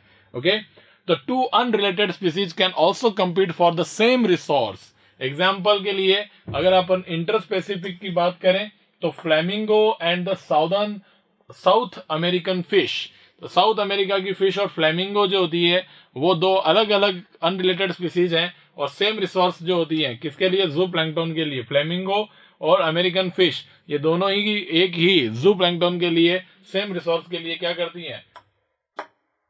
कंपटीशन करती है। अब गॉस का प्रिंसिपल क्या है? Also known as the competitive exclusion principle. ये नाम याद रखना। गॉस प्रिंसिपल जो होता है वो एक कंपटीशन के अंदर दिया हुआ एक प्रिंसिपल है जिसको कॉम्पिटिटिव एक्सक्लूजन प्रिंसिपल बोलते हैं। According to this principle no two species on earth can share the same fundamental niche for unlimited time. अब वर्ड मिला आपको निके। सर निके क्या है? ये निके एक पर्टिकुलर एक रिसोर्सेज का एक लिमिट होता है, एक एरिया होता है जहां पर हम सबसे ज्यादा प्रोडक्टिविटी देते हैं, हम वहीं रहने की कोशिश करते हैं। अरे यार लोग कई सारे बोलते हैं सर निके बहुत कंफ्यूजिंग है, मैं समझाता हूँ कि निके क्या चीज है ना। आपने एक फ्लैट खरीदा कहीं पर और आपको लगता है कि उस फ्लैट में मैं जो चीजें चाहता हूँ वो सब चीजें प्रेजेंट है वहां पर, आस पास में, आमने सामने और घर में। तो ऐसा फ्लैट आपके लिए आपके सब रिसोर्सेज को पूरा कर रहा है, आपका सैलरी भी वहीं से ही बन रही है, वर्क फ्रॉम होम है और आप बहुत अच्छा फील कर रहे हो, तो आपके लिए वो एक पर्टिकुलर निके बन चुका है। और ऐसा निके अगर आपका कोई और एक दोस्त वहां पर आकर के बोले मैं भी यहां रहना चाहूंगा, तो आप उसको कभी भी एक्सेप्ट नहीं करोगे। यही कॉम्पिटिटिव एक्सक्लूजन प्रिंसिपल है कि कोई भी दो स्पीसीज जो होती हैं हालांकि यहाँ तो मैंने इंट्रा स्पेसिफिक का एग्जाम्पल ले लिया, लेकिन दो स्पीसीज के बीच में ऐसा होता है। तो two species can not share same fundamental niche for unlimited time. हो सकता है थोड़े टाइम के लिए, लेकिन ज्यादा लंबे टाइम तक दोनों शेयर नहीं कर सकते हैं। In such condition, superior species will survive and inferior species is eliminated, which is known as competitive release. Okay? Competitive release. Correct? तो competitive release आपने क्या करा, कंपटीशन करके एक जने को क्या कर दिया, हटा दिया वहां से। Correct? Other condition of coexistence can be possible if two species adapt method resource partitioning. अरे भाई, कंपटीशन में ऐसा नहीं होता है कि आप एक दूसरे को एलिमिनेट कर दो यार, ऐसा नहीं होना चाहिए। कंपटीशन में क्या होता है, समझदारी होनी चाहिए। तो यहाँ पर ये देखिए, रिसोर्स पार्टीशन जो होता है वो क्या होता है कि कंपटीशन जो होता है उसको टालने का तरीका है। ऐसा नहीं है कि यार किसी को एक्सक्लूड कर दो, टर्मिनेट कर दो, नहीं। इसको हम बोलते हैं कि हार्मोनियस एनवायरनमेंट मेंटेन करो, सब लोग साथ में रहो। तो इसमें क्या होगा कि आपको एक वार्बलर का एग्जांपल दिया गया एनसीईआरटी में। वार्बलर मतलब एक पंछी है ना, पक्षी है, बर्ड है। वो क्या कर रहे हैं कि उनके जो स्पीसीज हैं वो आपस में कंपटीशन को अवॉइड करने के लिए ग्रेजिंग पैटर्न का जो है ग्रेजिंग का, उसको चेंज कर लेते हैं। टाइमिंग जो होती है सबसे इंपॉर्टेंट ग्रेजिंग का, तो वो अलग अलग कर लो, है ना। तो जिससे क्या हो जाएगा, कंपटीशन जो है वो खत्म हो जाएगा। इसको सिंपल एग्जाम्पल में मैं बताऊं कि भाई सुबह 2 घंटे आप घुमा के लेके आ जाओ और शाम को 2 घंटे आप लोग घुमा के लेके आ जाओ, तो उनको भी कोई प्रॉब्लम नहीं है और आपको भी कोई प्रॉब्लम नहीं है, कंपटीशन खत्म हो जाएगा, है ना। तो इसको हम बोलते हैं रिसोर्स पार्टीशन जो है, ये आपको को एग्जिस्टेंस को बढ़ावा देता है। मतलब दोनों में लड़ाइयां नहीं होगी, को एग्जिस्टेंस रहेगा, है ना। ऐसा नेचर जो होता है इसी को ही ज्यादा फॉलो करता है कि ऐसा कंपटीशन होना चाहिए और ऐसा ही होता है। इस तरीके का कंपटीशन नहीं होता, ठीक है। प्रीडेशन, जहां पर आपको पता है कि छोटे प्रे स्पीसीज जो होती है उसको खा जाता है ना। प्रीडेशर जो प्रीडेटर होता है, तो प्रीडेशन जो होता है उसमें क्या होता है कि प्रे स्पीसीज को और जो प्रीडेटर है उन दोनों को क्लोज एसोसिएशन में रहना जरूरी है। दोनों एक साथ रहते हैं, एक जगह, एक ही हैबिटेट में रहते हैं, जिससे कि वो आपस में एक दूसरे के फूड चेन का पार्ट बन सकें, है ना। Predation. Significance of predator, predator का सिग्निफिकेंस क्या है, ये यहां से क्वेश्चन बनता है कि प्रीडेशन अगर नहीं होता तो क्या होता भाई।